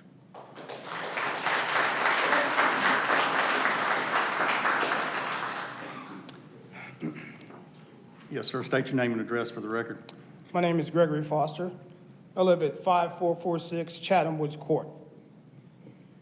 Commissioners, thank you for allowing me to speak to you on behalf of my friends and neighbors that live in the Chatham Woods subdivision. Last month, Mr. Erickson met with a group of us who who serve as representatives for the concerned subdivisions adjacent to 5201 Macon Road. During that meeting, he made several assertions regarding the real estate market as it relates to housing costs, zoning, and property values. At that time, I asked Mr. Erickson if he had a market analysis or any other empirical data to back up his statements. Paraphrasing Mr. Erickson, he said that his analysis of the housing market was based upon his many years of experience building houses. Well, quite honestly, that answer was not good enough for me, so I did my own research, and this is what I found. Dr. Keith Ehlenfeld and Dr. Cynthia Yang, both professors of economics at Florida State University, published a study in which one of the questions asked was, are the home values and property tax burdens of single-family homeowners affected by co-located rental housing? Their study was published in March 2023, Journal of Regional Science. We believe that the proposed zoning change in this application to allow the building of townhouses and duplexes is an effort to place rental properties at 5201 Macon Road. In the aforementioned study, Dr. Ehlenfeld and Dr. Yang explained that they compared thousands of variables and noted numerous findings that showed the impact added rental properties have on the market values, the property tax burdens, and the public service tax prices of existing single-family homes. These researchers go on to state that their overarching conclusion is that when rental properties are later co-located with single-family homes, it is the single-family homes that are negatively affected for a number of reasons, including the following. The property value of the single-family homes decrease. The property tax of the single-family homes increase. The residents of the single-family homes end up receiving fewer government services, even though the cost for those services increase, resulting in higher taxes for the single-family residents. Now, in this specific case, based upon the totality of information, both pro and con, the residents of Chatham Woods conclude this new rezone application is just phase one of a multi-phased and unstated objective to reintroduce a planned unit development, or PUD, at 5201 Macon Road. We contend that there may be a yet-to-be revealed partnership between Mr. Erickson and the owners of the adjoining property that is located northeast of 5201 Macon Road. That land is already zoned for townhouses, duplexes, and apartments. Linking those two properties together would allow the possibility of Linking those two together would allow these possibly secret business partners to develop a PUD all the way from the entrances into Chatham Woods and Farmington to the Macon Road, Woodruff Farm Road intersection. At the November 12th town hall meeting, Mr. Erickson said that all he was asking us to do was support him building another subdivision. He emphasized that it would be just another subdivision. The problem as we see it is that the subdivision that he wishes to build would contain large single-family home lots, SFR2s, medium single-family home lots, SFR3s, multi-occupant residents that he describes as townhouses, RMF1s, which his own plans show would contain 14 multi-occupant buildings that house 84 residents and look very much like apartments, plus whatever else with conditions may mean to him, because I really don't know what that means. So the subdivision Mr. Erickson envisions is basically the same PUD that this commission recommended against building at 5201 Macon Road months ago. We ask you to note that according to the National Association of Realtors, Residential Plan Unit Developments, or PUDs, are primarily housing developments that include various types of housing, such as single-family homes, townhouses, apartments, and condominiums. Commissioners, the residents of Chatham Woods said no to a PUD back in August. We say no to a PUD now. And if another corporation comes to Columbus applying to build a PUD at 5201 Macon Road next week, next month, or next year, we will say no again and again and again. No rezone.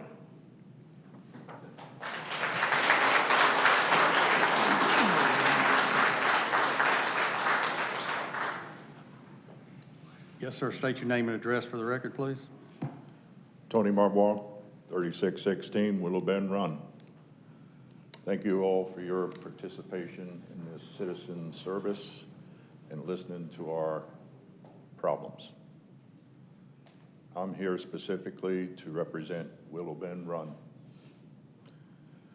We are also, by signature on petitions, against the rezoning to a higher capacity, higher density living. Willow Bend Run. I moved there in 2008. Was having a great time, loved my house. 2010, spring storms came along. Get up in the morning, look out my kitchen window. I get a river flowing through my backyard. What the heck is that? Figured it was an unusual event. It seemed to continue for all the spring and early fall changes of climate. I get this river. Where's it coming from? Neighbors to the left, neighbors to the right, same issue. We put our heads together and said, we need to find out what this problem is. And in turn, we tried to get the city to assist us in the issue. Their answers were beavers and private property. Well, we were angry enough that that wasn't a good enough answer. We looked into it. When Macon Road was widened, drainage was reset. The wider the road, drain pipes from east and west formed down to between Wintry and Willow Bend. There's a dip there. Natural runoff coming from the north, from 5201, from Sears Woods, maybe as far north as Cooper Creek. So, asking around, finding people with little skill set, what's going on here? Well, they said your drainage areas are not maintained. I said, okay, what's the problem there? That was told to us was an issue related to Norfolk Southern Railroad. We have a straight line railroad that goes the entire length behind Willow Bend. Fundamentally, from a lack of expertise, it's a dam between the northern part of Macon Road and us on the south side, a dam to Bull Creek, which was the natural runoff for the northeast side of Columbus. What did the railroad do? The railroad has put in what was considered by the history of it, when it was done, the appropriate culverts for the drainage to get through the railroad track, underneath the railroad track. Needless to say, it obviously hasn't solved the future. That's today. So we were angry. We came to council. Pop Barnes, he researched it, he got other heads together. We were told beavers blocking drainage lines and private property, meaning it's our issue to clean up. But as I stated, I moved in 2008. 3 to 4 years later, that's when the floods started. And what happened? Macon Road had been widened. So we continued to push on the city, and the city mayor at that time, back in 2012, 13, started to listen to us, thanks to Pop Barnes. So, April 2014, the city had an outside firm complete a study of Willow Bend Run drainage evaluation and recommendation. As of today, I do not know of anything the city has done to assist in this, to alleviate these weather events. And as I'm sitting here today, I'm thinking, my goodness, if that hurricane that became a tropical storm had come 50 miles closer to the west and go over us before it got into northern Georgia and western North Carolina, what would we have had behind us? So, I have a study. So the first developer that came in, we had the meeting. I was already aware of this issue of the flooding, where it may have been, where it was coming from, and realizing that things had not been done to alleviate that issue. I spoke to the engineer that previous developer had at the meeting that we also had at Wesley Heights. And he looked at me with these dead eyes and said he'd never heard of this study. So we've got a situation, as far as I'm concerned. We've got, time has moved on from 2014. There's scientific engineering study here that talks about us, Willow Bend. However, other folks, civil engineers, talk to, you've got to interpret when you do your plans, starting before the areas of problem and also the areas after the problem. If the railroad would do their work of maintaining their drainage area next to their railroad track, it might help. But this development would add more redirected water, stormwater, towards us. Farmington has just said they have a flooding issue. I was not aware of that. So again, what I offer for you to consider is that perhaps an engineering study that should have been previous to all of this, not this one, but incorporated, in essence, everything from possibly as far north as Milgen Road, all the way to how does the water get to Bull Creek without flooding the homes there. And just as an anecdotal element, I have pictures of the flood going through my backyard. One of these pieces of this was, well, why didn't we see this before, and what other problems it may be causing? My next door neighbor, just as an element to wrap this around it a little bit, 100 and some odd feet behind my neighbor's house, in the wooded area, is a set of swings for children and a satellite dish.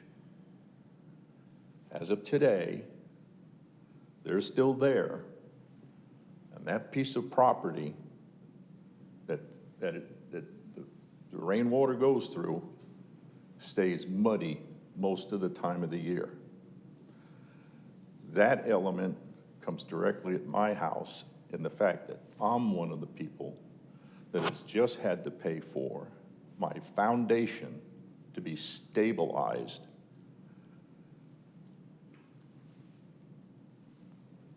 The firm that stabilized my foundation knocked on my door while they doing the work, brought me outside to look at the corner of the house, because they had to work on a corner, and they said to me, normally our stabilization is these big screws, poles they put down in the ground, and they sit up under the side of the brick and the foundation. Normally they go down 9 feet. He showed me, it was very visible to see, was plywood that the backhoe was putting the dirt on top of. The top of that pile was this high, and it was running like potter's clay, oozing out. And his comment to me was, we had to go down 30 feet to find solid ground to put our posts down in there. So I said, how did that happen? He says, obviously, you've got so much water in this whole area here, it is saturated for years, and what was Georgia hard-packed sand is now mud below the surface. So, here's a study that says drainage needed to be improved. Hasn't been done. The study was finished in 2014. I just had to repair my house. I hear Farmington has flooding. I'm here because there's going to be a development that will change the runoff on the north side of Macon Road. So perhaps there's an issue of engineering study, time and time again, that failed to see the issue from the beginning all the way to the end, which would be Bull Creek, not my backyard. If anybody has any questions afterwards, I'll be willing to show you the book or anything of that nature, whether it has an effect or not. I thank you for your time to listen to me, and I need to go home and get another cup of coffee. Thank you.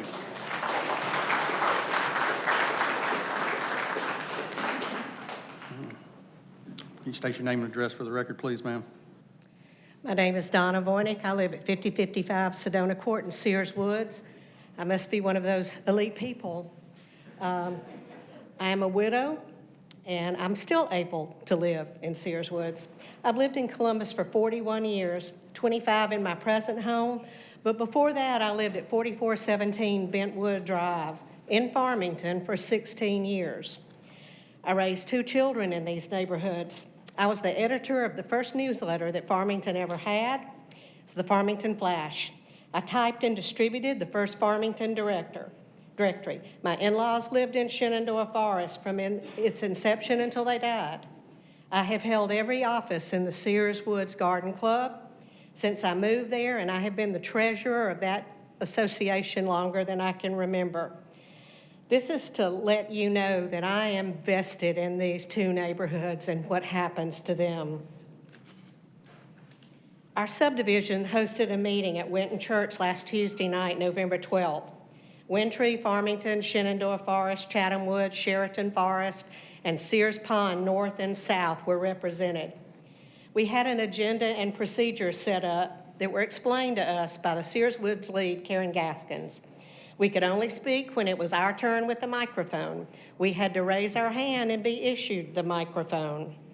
During our meeting, a Sears Wood resident asked Mr. Erickson a question regarding a conversation they had when Mr. Erickson was talking to all the people on Sears Road.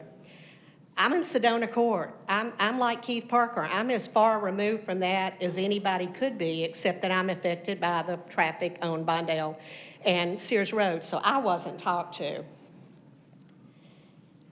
The question that was asked by the Sears Wood resident was met with a loud outburst and finger pointing by Mr. Erickson. This loud outburst can be researched or Googled by y'all at the Ledger Inquirer. I will be happy to send you a video of that. It was taken. Another Sears Wood resident joined in what was deemed to be discrepancies in information that was provided by Mr. Erickson. I personally was shocked at the unprofessional manner, the immaturity, and the bullying that was exhibited by Mr. Erickson in this instant. Further into the meeting, other questions were asked by other subdivisions, and they were also met with unprofessional and rude comments by Mr. Erickson. At one point, Mr. Erickson started packing up his portfolio and started walking to the back of our ministry center. When questioned by Ms. Gaskins as to why he was leaving, he said, "Well, I thought y'all were through with me."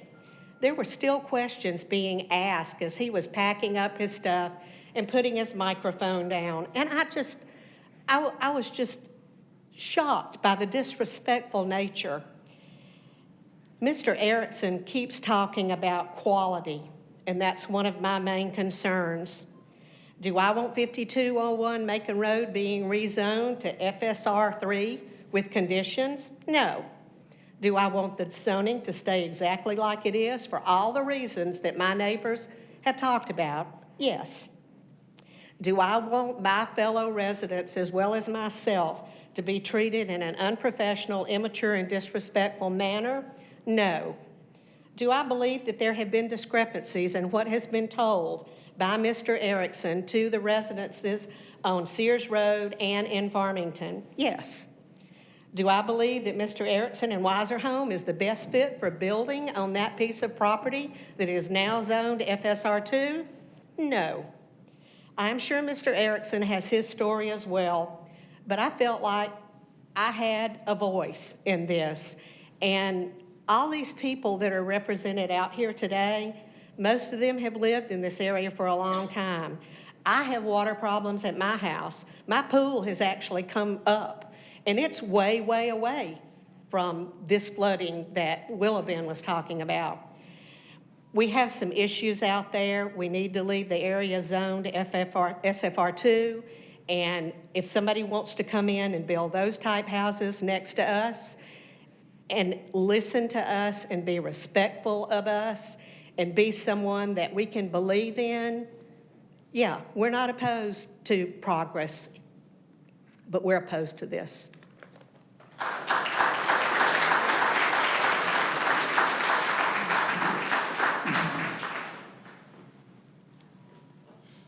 State your name and address for the record, please, sir. Morning, Commissioners. My name is Jeff Lamar. I'm a resident of Sheridan Forest at 3409 Marriott Road, or Marriott Drive. I think many of our concerns and issues have been discussed at length here today. Just here to say that I represent Sheridan Forest, and we absolutely oppose this proposed rezoning and would like to see it remain the way it is now, the way it's been on the books for years. Thank you. Thank you so much.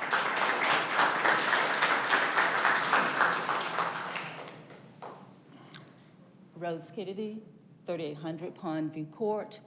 I'm going to keep this real brief. I just want to say that I live, and I'm representing Sears Pond North and Sears Pond South. And Sears Pond is briefly a new subdivision, about 9 years old. I've lived there about 7 years. And the most important part that we're protesting is the traffic, the speeding. I can't begin to tell you, every week when I look out my bedroom window, I can see a cop has pulled someone over for speeding. So our earnest request from you, council members, is to please oppose this rezoning of 5201 Macon Road. Thank you.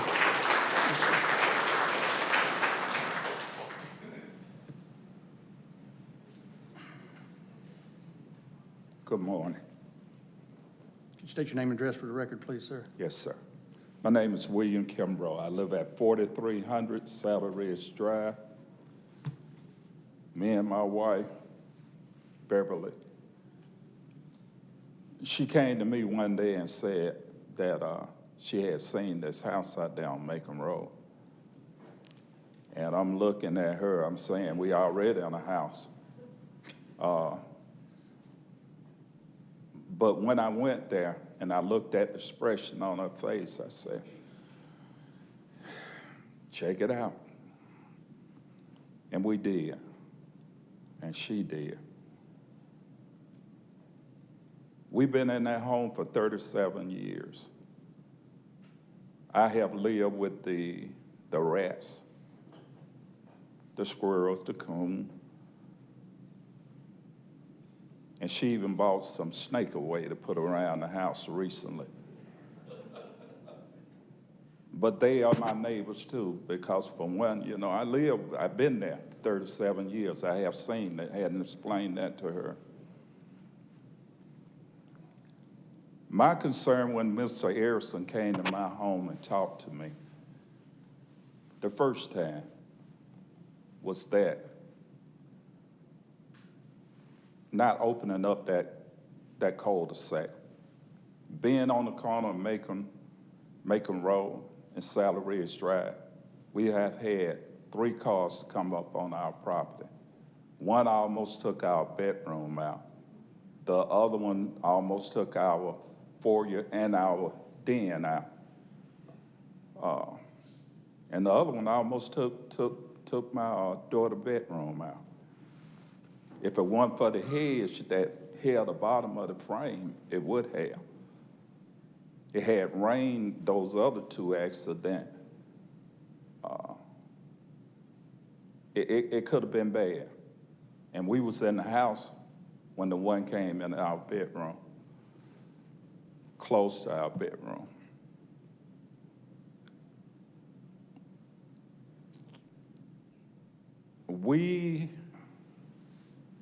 We're not opposing the development. I've been a neighbor up under some pretty bad condition when I first moved there. We gotta always be a neighbor to our neighbors. I thank Mr. Erickson for coming to my home and sitting down and talking with me, and coming back and talking with my wife also. But I prayed over, and I'm looking at the traffic that may come up through there. We don't have sidewalk, but I can tell you, you can walk through our neighborhood in Farmington, and you're not worried about, you know, a car running you off the road or riding your bike. It's a real peaceful neighborhood. It really is. I don't want to move and go nowhere, and I know my wife don't.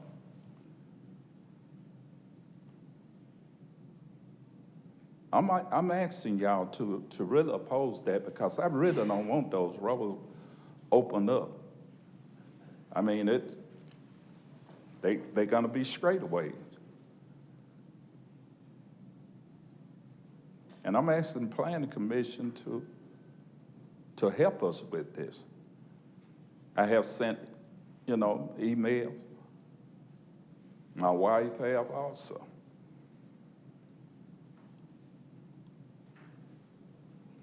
We may be an old neighborhood, but we are solid. We are a solid neighborhood. We are good taxpayers. I look at my taxes and I say, okay, when it's gonna go down, but that's okay. Columbus, Georgia is a beautiful place to live. Sealswood, Wintry, Farmington, Chatham.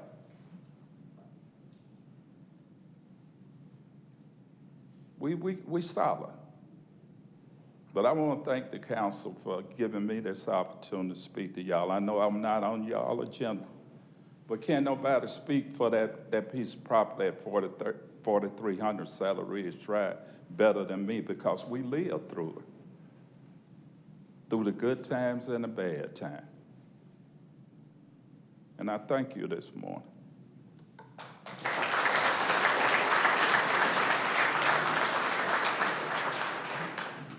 Yes, sir. Come to the podium, state your name and address for the record.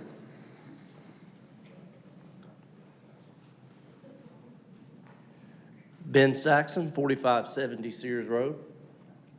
I'm one of the special people that lives in Sears Woods. I'm also was the subject of the ire that Mr. Erickson directed at me. I want to issue a public apology to Mr. Erickson for that. I apologize. He did talk to me. He did come and he was walking out in the woods behind the backyard.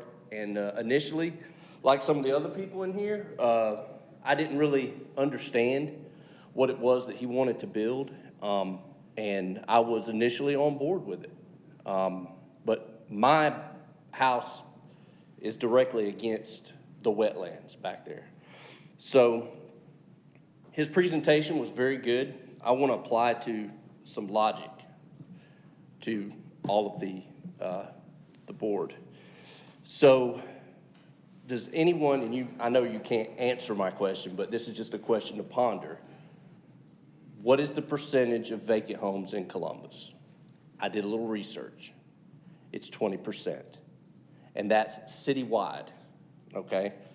The primary employer in Columbus is Fort Moore. It wasn't like that 10 years ago. We have a lot more industry in Columbus. So the plan, the 2030 city plan, also incorporates bringing in more industry. So my second question would be, what was the last industry that established business in Columbus? It was recent. It was Amazon, and it was a delivery service. That pales in comparison to TSYS, Aflac, and Fort Moore. So the need for single-family homes or the need for housing, I would propose to the board and to the city council, is not as dire as the 2038 plan makes it out to be, because we have done very little as a city to bring in more industry that requires those homes. We are a city in decline. We used to be the second largest city in the state of Georgia. We are now the third. So I think the 2038 plan is something to be considered as speculative, and it is not fact. Talking about the traffic, I personally have pulled over several people in Sears Woods for running stop signs. I believe that if they open those roads up, there are probably going to be a lot more people running stop signs because there'll be a lot more cars.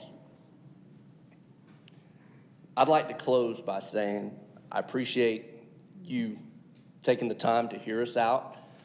We can't stop the development. Someone is going to build back there. It's going to happen. All we're asking is that we remain the same zoning that we have right now, just like the last builder that came in. We just wanted to keep that zoning. If the roads get opened up, they get opened up. I mean, for safety reasons, I work in public safety. I understand that there is a law requirement to have a secondary road so emergency vehicles can get in and out of a residential area. But we want to make sure that whatever is built back there, if that road gets opened up, that requirement satisfies what's built in that zone. So thank you very much. I appreciate you hearing me out. Thank you.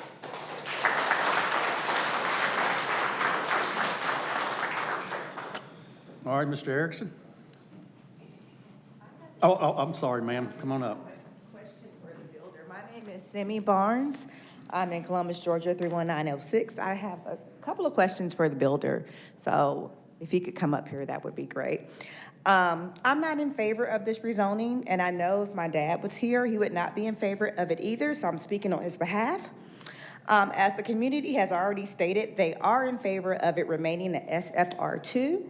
So I do have a question for Mr. Erickson. If this is not approved, are there plans to build as a FFR2, sir? He'll answer them when you get through. When he gets, okay, Yes, that's ma'am. perfect, that's fine. If he does decide to move forward as a FFR2, I would just like to encourage him to consider the needs of the community as well. It's my understanding if he does build as a FFR2, he does not need to go through PAC or council. So I want to kind of put a couple of conditions out there if he does decide to do that. On the east and the west side of the property, I would like for him to consider at least 100-foot natural undisturbed buffer in order to protect the quality of life of the residents that are already there and that the privacy that they currently enjoy. And I kind of want to point out that he said something that he believes that the people are opposed to change, but it's not that they're opposed to change. People are voicing opposition when their voices are not included in that change. Nobody is opposed to change. And my final question is that given that Wiser Construction is a newer organization, what reasons can he give the residents as to why they should feel comfortable with any development that this company wants to move forward with? They don't have much of a reputation as far as I'm concerned. So those are my questions. Yes, Thank ma'am. you. Thank you.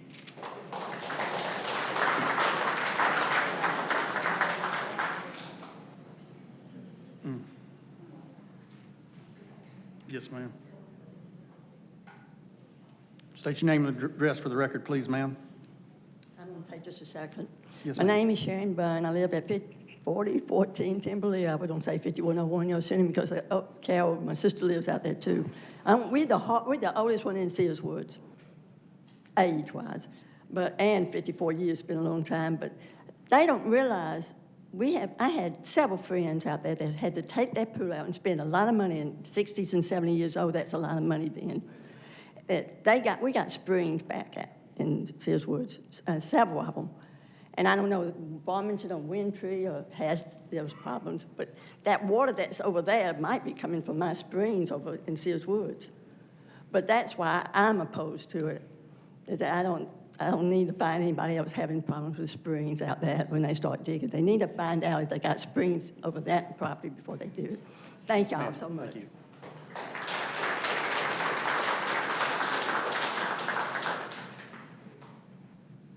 All right, Mr. Erickson.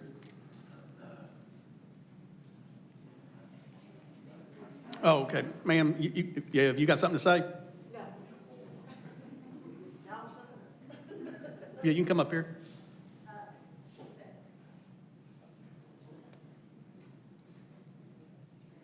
What'd she say? Oh, okay.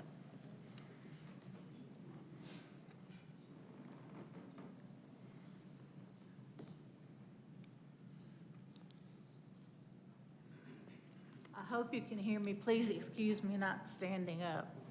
Okay. My name is Janet Barr. I live in the Farmington subdivision on Westfield Court. This is my husband.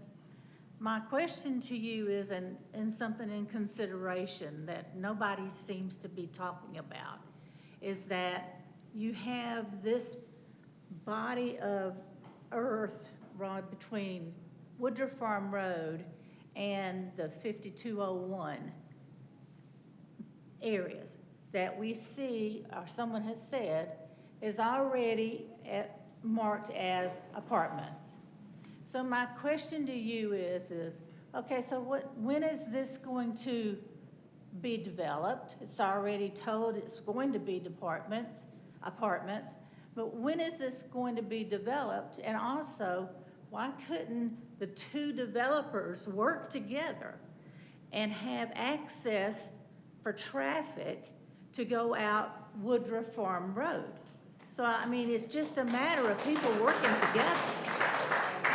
Right now, Macon Road is a death trap when you're coming out of Farmington or Chatham Woods.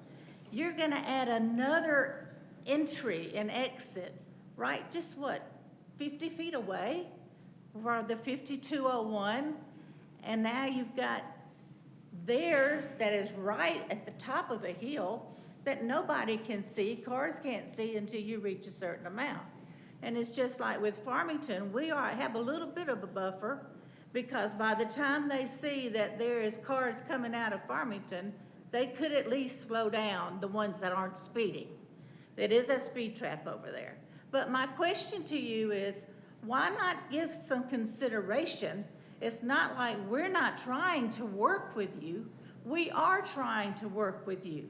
But we're talking traffic, we're talking garbage collection, you're talking apartments being built next door, and it seems like that's been a very quiet area that nobody's discussing.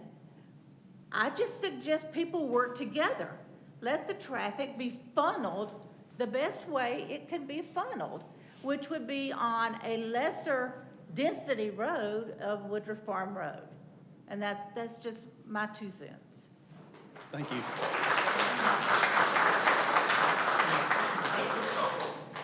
All right, is there anybody else? All right, Mr. Erickson.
Morgan, this is a really good platform, except it could use a raise one word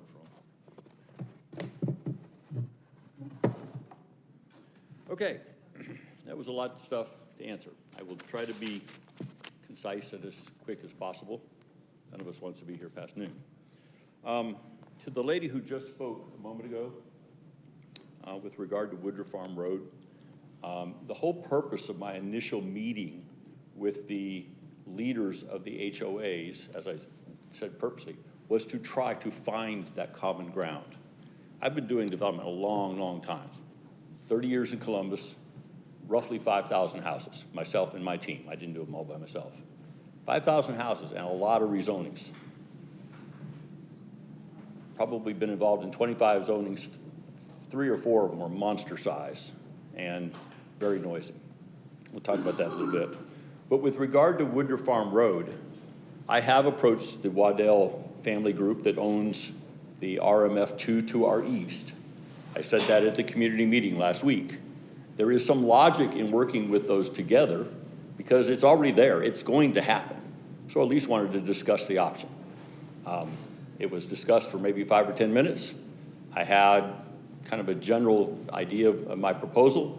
I haven't heard anything since, so I assume it's dead on arrival. Until something changes, I can't make them do something they don't want to do. So just want to make sure you're aware of that. I would also add, there are serious physical challenges to doing that.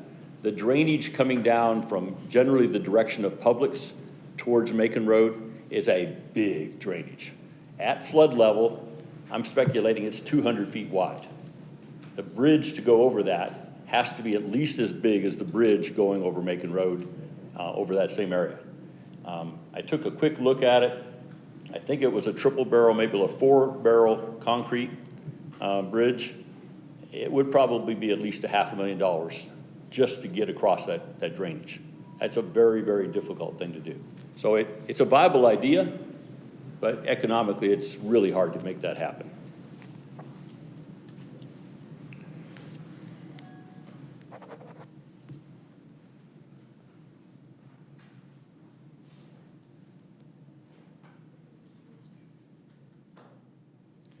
Lady's question just a moment ago about building houses. This property will get developed somehow, some way, by somebody fairly soon, whether it says SFR2 or SFR3 or anything along the way. She asked about helping the community be more comfortable with the new zoning. Talk to your HOA leaders. I went to them with the purpose of saying, hey, let's come together. Let's find out how we might bring this together. That's the best thing that can happen for a developer, to bring unity together, solve problems, and make it happen. I didn't get much feedback other than some maybe head nods. If you want it to fit together in the most comfortable way possible, I strongly encourage you, nominate your leaders to come to me. I'm not hard to find. Let's come together. I can, agree on the spot in various conditions, know what will work and what won't. Other than that, if it stays SFR2, it's going to be like it is. You have some control of destiny with change. You have no control of destiny if you say SFR2, take it or leave it. I talked to Mr. Paxton. Did you come back in? And I accepted his apologies. We talked a little bit. What really got me excited the other day, since it's out in the air, I won't use names here, but somebody just said something that was blatantly false. Blatantly false. I definitely didn't say it. And worse yet, he jumped up and endorsed it as a public officer. We've now spoken, we've clarified what was said. He was basically endorsing a blatant falsehood of something I said. And we've now agreed that that wasn't the case. So I accept your apologies, we'll let it sit at that. Unfortunately, with the internet, it'll follow me for the rest of my life. And my apologies for being upset. You get shot at a lot with the home building industry and the home development business. In fact, I have physically been shot at as a developer. It can be a difficult business. In the end, I was going to save this for the end, but while I'm on it, I may get emotional here.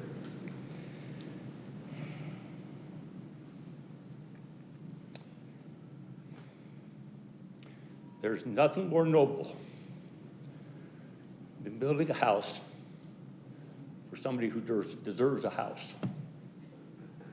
There's nothing more noble than that. I'm proud of the industry I'm in, and I'm proud of providing housing for people who deserve a chance to have a house. Building the most expensive house possible on the most expensive lot possible is not it, and it is not what Columbus needs. I will try to answer the rest of your questions.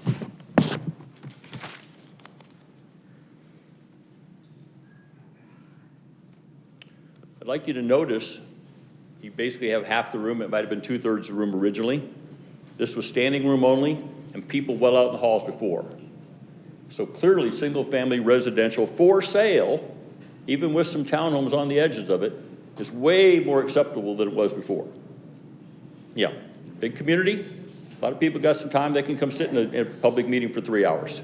We're going to give some attention to that. Excuse me, I have the floor at the moment. I'm going to save traffic for the end.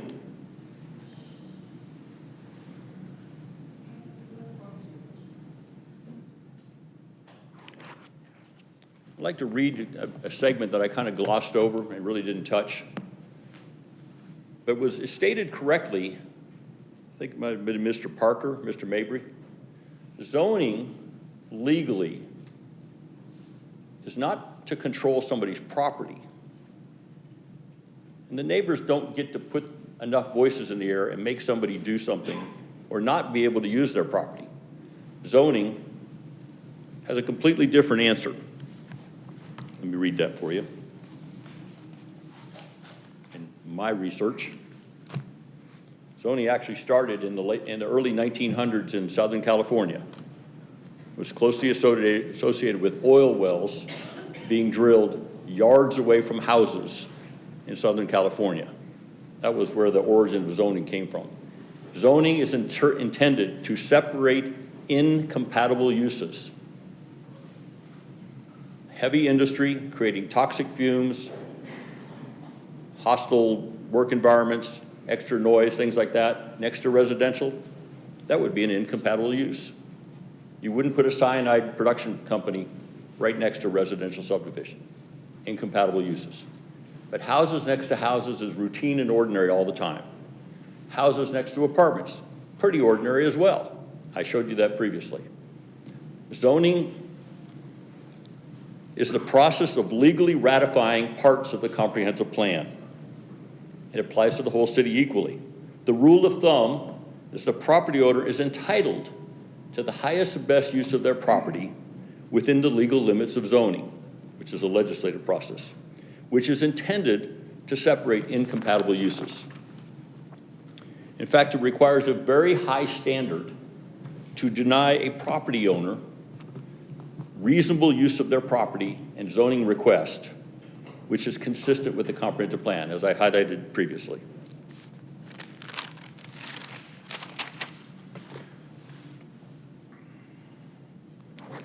I'm going to show you some pictures about flooding in just a second. I'll get that in a little more properly.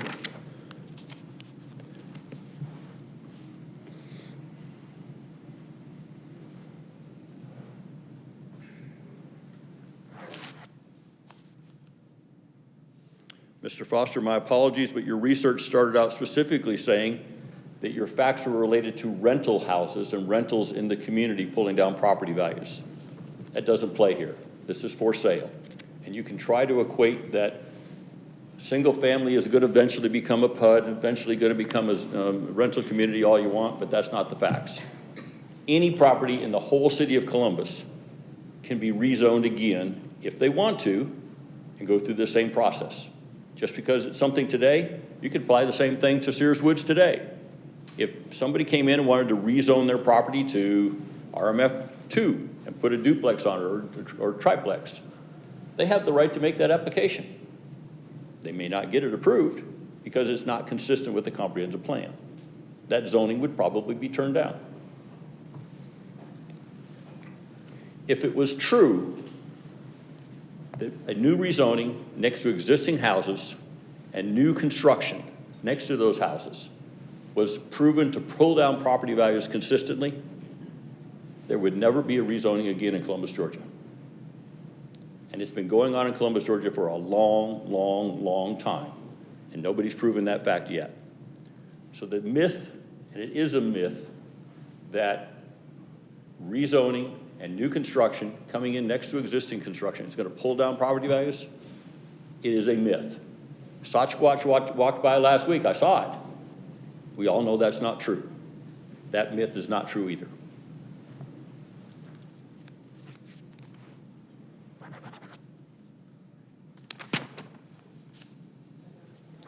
I'd like to make a note of Sears Pond. The last section of Sears Pond has 30 houses in it. Only 30, SFR2. It has been being built for 5 years. They have the last house up for sale right now. 30 houses in 5 years. By any definition, that is a failed community in terms of meeting the needs of the consumer and people in Columbus. If you can't sell but 5 houses a year in a subdivision, you got the wrong product in the wrong place because people just really don't value it very much. I like Sears Pond, by the way. It's a nice community, but clearly it's not meeting the public need.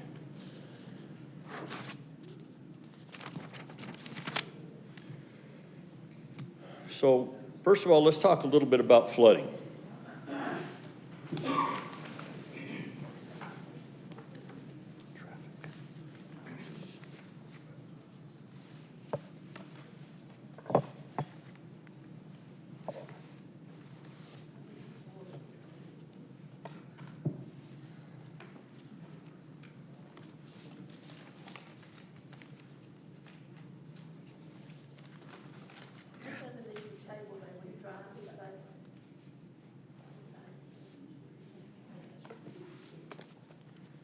Let's talk about flooding.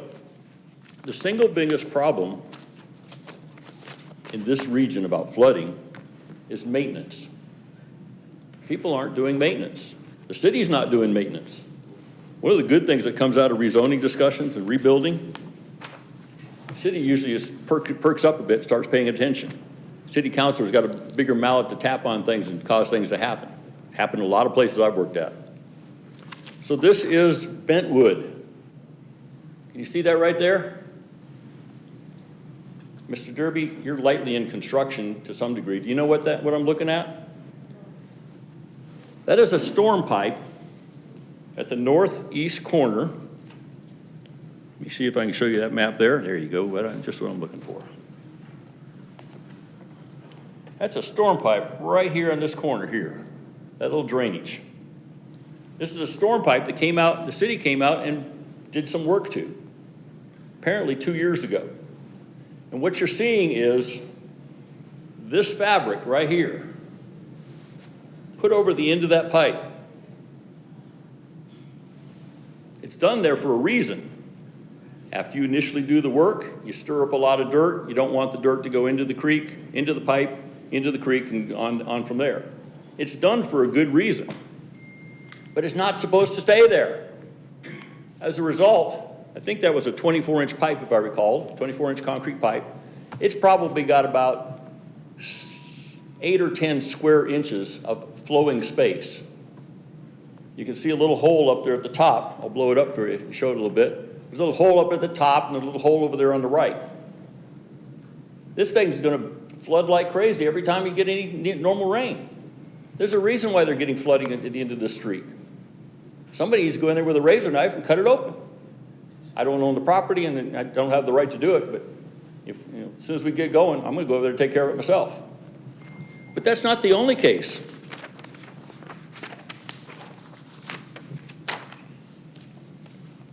Here we're talking at the corner of Donna Sue, right here, okay? This is north looking south at that corner. And that blue dumpster you see at the top, that's Donna Sue Drive. So this is about 30 feet from that corner. You can see we got a tree there and a bunch of water holding. If you go back to my green space map, you'll see that there's a big green space there. Well, the reason for that green space, as we get closer, there's a hole right there, right on the other side of that root, knee. There's a tape measure down there. I'm 36 inches down to the bottom of that hole. That root is a dam preventing water to get into that hole in an orderly manner. If there's any flooding at all right in this area, that's a big cause of it. Just isn't very well maintained.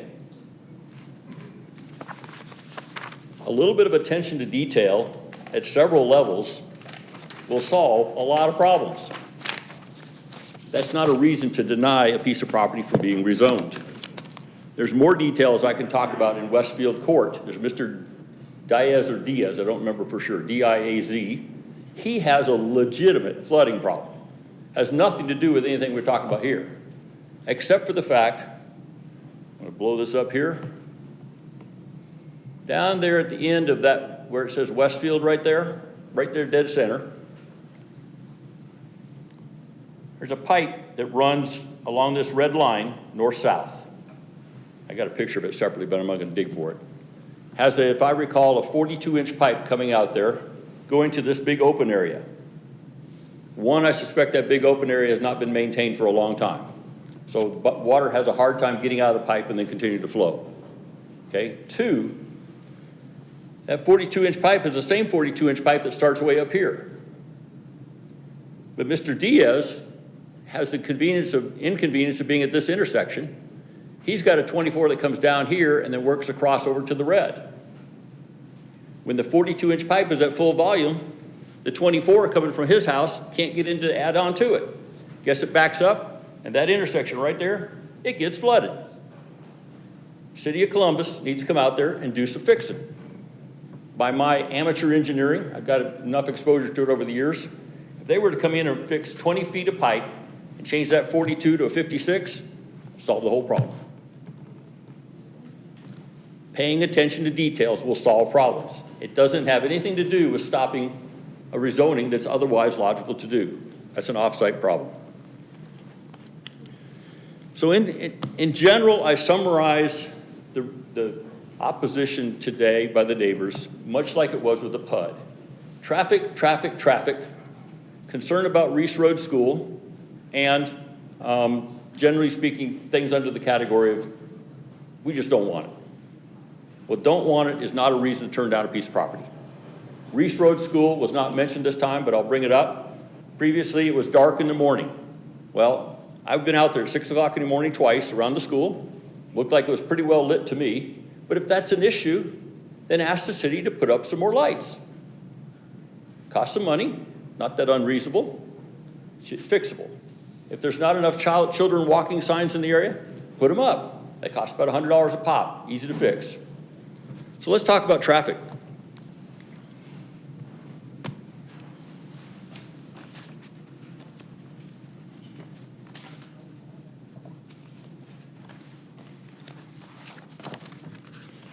I'm not going to show you the pictures of the trailers that are parked in the subdivision long-term, or the boats parked in the subdivision long-term.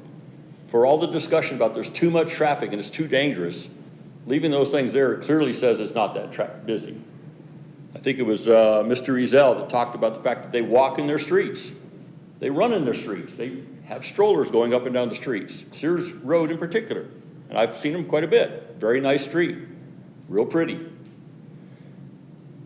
But that doesn't match what Ms. Gaskin said before about they had a car that was totaled out there, just parked on the side of the road. Somebody totaled it.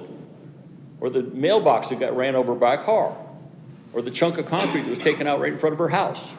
Or the stop signs that they're running and things like that. Could that be that somebody doesn't know how to drive? I don't think it's a symptom that the road is too busy. Let's talk about traffic volume. This is off of the DOT website information, traffic volume. I'm going to show you another chart in just a minute. This is Macon Road, near Willow Bend, 12,000 cars a day. Over here on Reese Road, depending on where you look at it, 2,700 cars a day, 3,300 after Castlewood is added to it. The punchline to all of this is we have had to do a traffic study.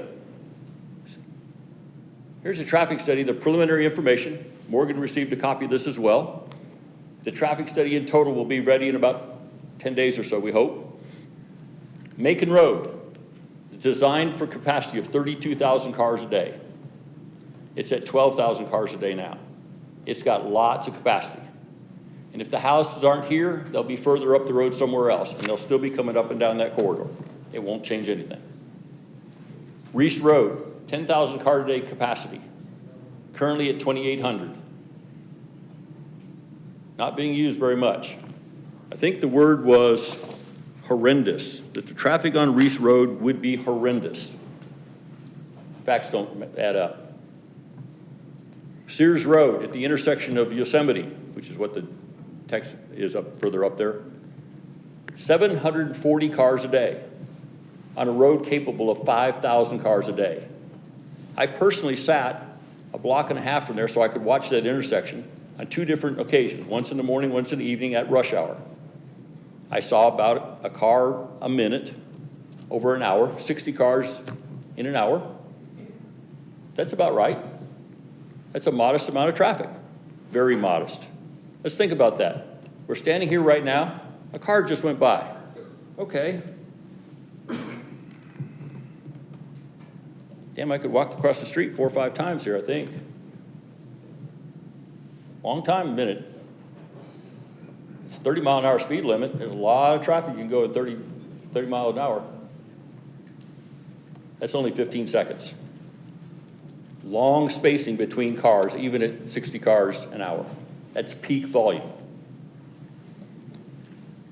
Traffic is a legitimate reason to turn down a rezoning, but the facts don't show it. In the end, it's just a subdivision.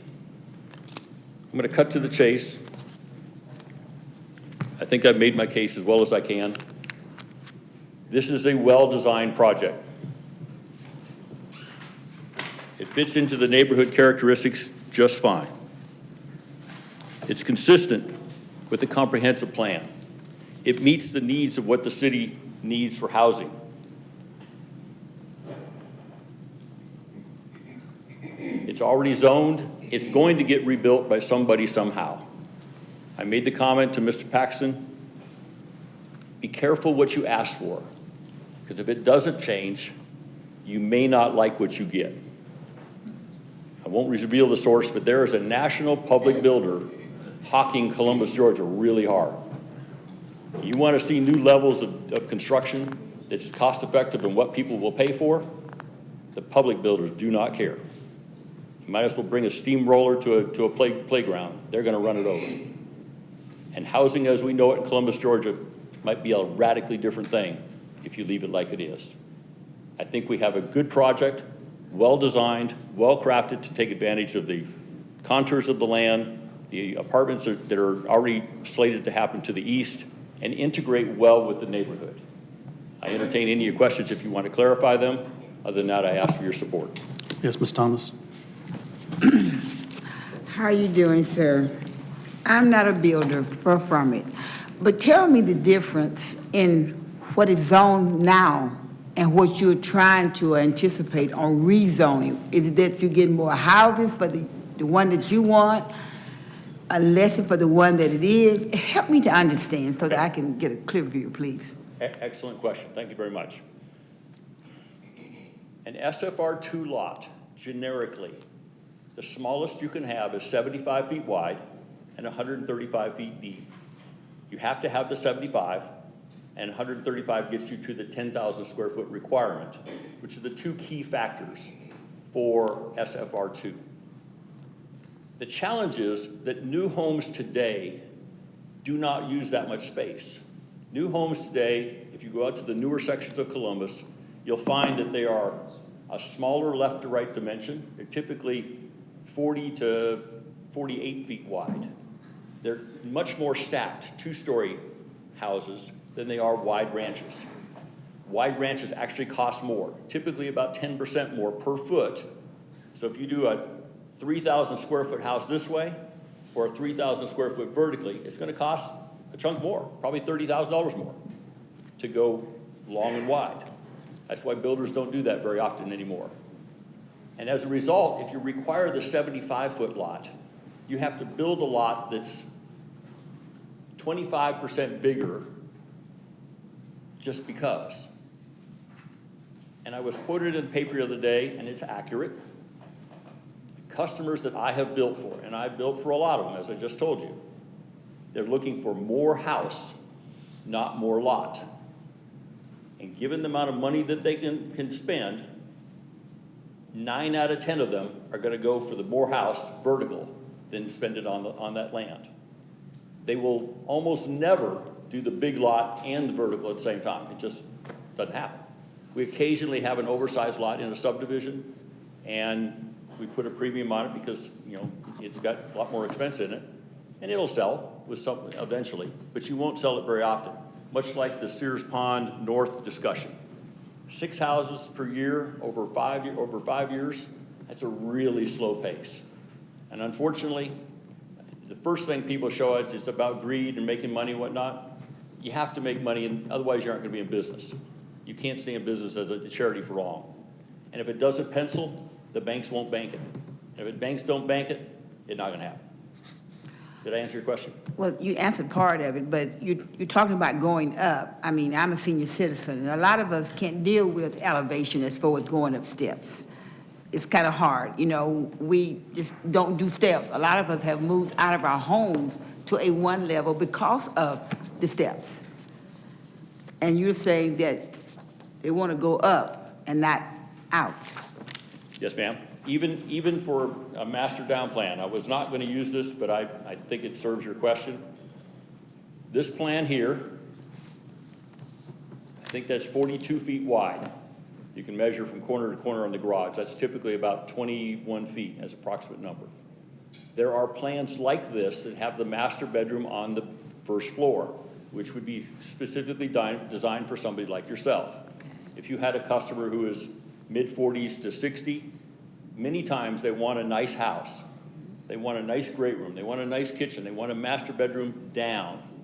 But they still have grandchildren showing up. They still have maybe a child in college or still in high school. You know, they can go upstairs all day long. And so you often use a narrower house to try to accommodate that. But as a broad rule, I would speculate Kathy, I'm coming to you. I would speculate 90% of the houses in Columbus are two-story houses as opposed to ranches. Is that a thumbs up? Yeah, okay. That's my assistant Kathy back there. And as an example, if you want further endorsement of that, go up to Hubbard Road in North Columbus. Houston Homes is building a subdivision up there. It's a conservation zoning, so they've manipulated things around a little bit, but the typical lot there is relatively small for the size of house they're building. They're building 3,200 square feet, 3,400 square feet, big houses, okay? It works in that part of town. I don't think it'll work in Macon Road, but they're 2 stories. So I hope I answered your question. Okay, thank you. Does anybody else have any questions? Yes. I have a question. So in the part where you have the private driveway, we talked about having the dumpsters outside. Is there any other alternative you could come up in that part? Yes, ma'am. The alternative is we would have to come in and we would basically clear this and put a cul-de-sac in there. You still have the garbage cans on the street. That you can't get around that. Unfortunately, on garbage day, in most subdivisions, there's a lot of cans out there. You know, they're doing it for the right reasons. They're doing recycling and they're doing trash pickup, and I don't remember what the third one was, but you know, there's a lot of garbage cans out. The best we can do is organize it to be neat and practical so that people can bring it out in an orderly manner, just not randomly out there, and try to make it work well. Isn't that going to be a hassle for people to come down like 500 feet, put their dumpsters and then go back up? Well, keep in mind, they've got that paved road. That gray arc is a wide paved road. To the people that talked about it, the fire truck, I mean, if that thing's 16 feet wide, a fire truck can go up and down that all day long. I've seen them do it in many narrow places. There's constricted places in Columbus that a fire truck has to get into 12 feet. A fire truck can fit in a normal lane. They'll use every bit of it, but 16 feet is quite generous. There are alternative ways to do it. You know, we may not do that at all. If it was a cutter dried, everything else was fine, and not do that corner, then we'll reduce it down to something smaller. But I do think in the scheme of things, this is a prettier way to do it, a better use of the land, and the residents around it will appreciate it more in the long run. Any other questions for Mr. Erickson? All right, well, I think it's time to see. Yeah, ma'am, we're through saying questions. I think we've got enough. It's not a new question. There are 2 questions. We need to come up to the podium, ma'am.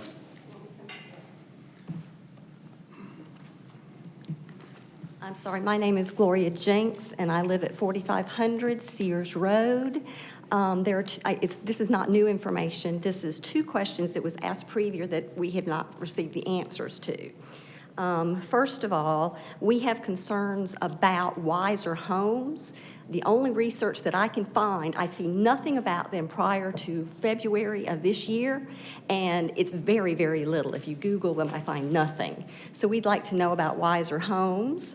And you did state that you have a contingency plan for if this rezoning request fails. We would like to know what that contingency plan is.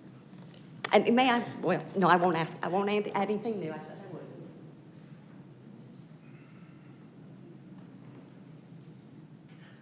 Well, Wiser Homes is a new corporation, well-funded for building houses. They've hired me as their advisor, and they've hired me as their general contractor. Beyond that, that's public-private information, and I'm not going to disclose any further from that.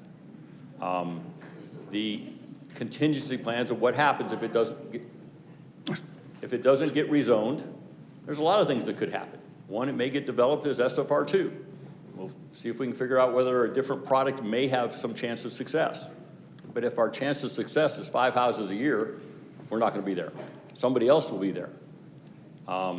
You could flip it to another ownership, as I mentioned a few moments ago. There have been a lot of other conversations about, you know, I thought about that question this morning. There's at least 4 different contingencies of where we go from here if it gets passed down. I don't think they're better. I still think what we're advocating for is really good product, really good design, and very much needed by the city of Columbus. So I'll leave it at that. Thank you. All right, would a commissioner like to make a motion?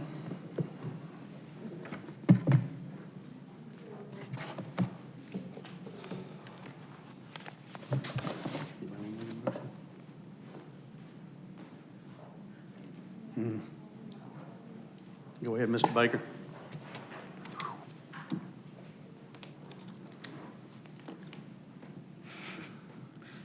Everybody has different opinions here. You all have done a good job of sharing your opinions and your concerns. I would say Mr. Erickson has done a great job of creating something that, within reason, does match the zoning. My concerns are the traffic. Mr. Erickson mentioned other neighborhoods where you've got RMF1 backing up to single family. My concern is that in most of those areas, the RMF1 is not using the roads in the single family in order to get out. Maple Ridge does not overflow into Arbor Ridge. Green Island does not overflow through the neighborhood streets of Brookstone.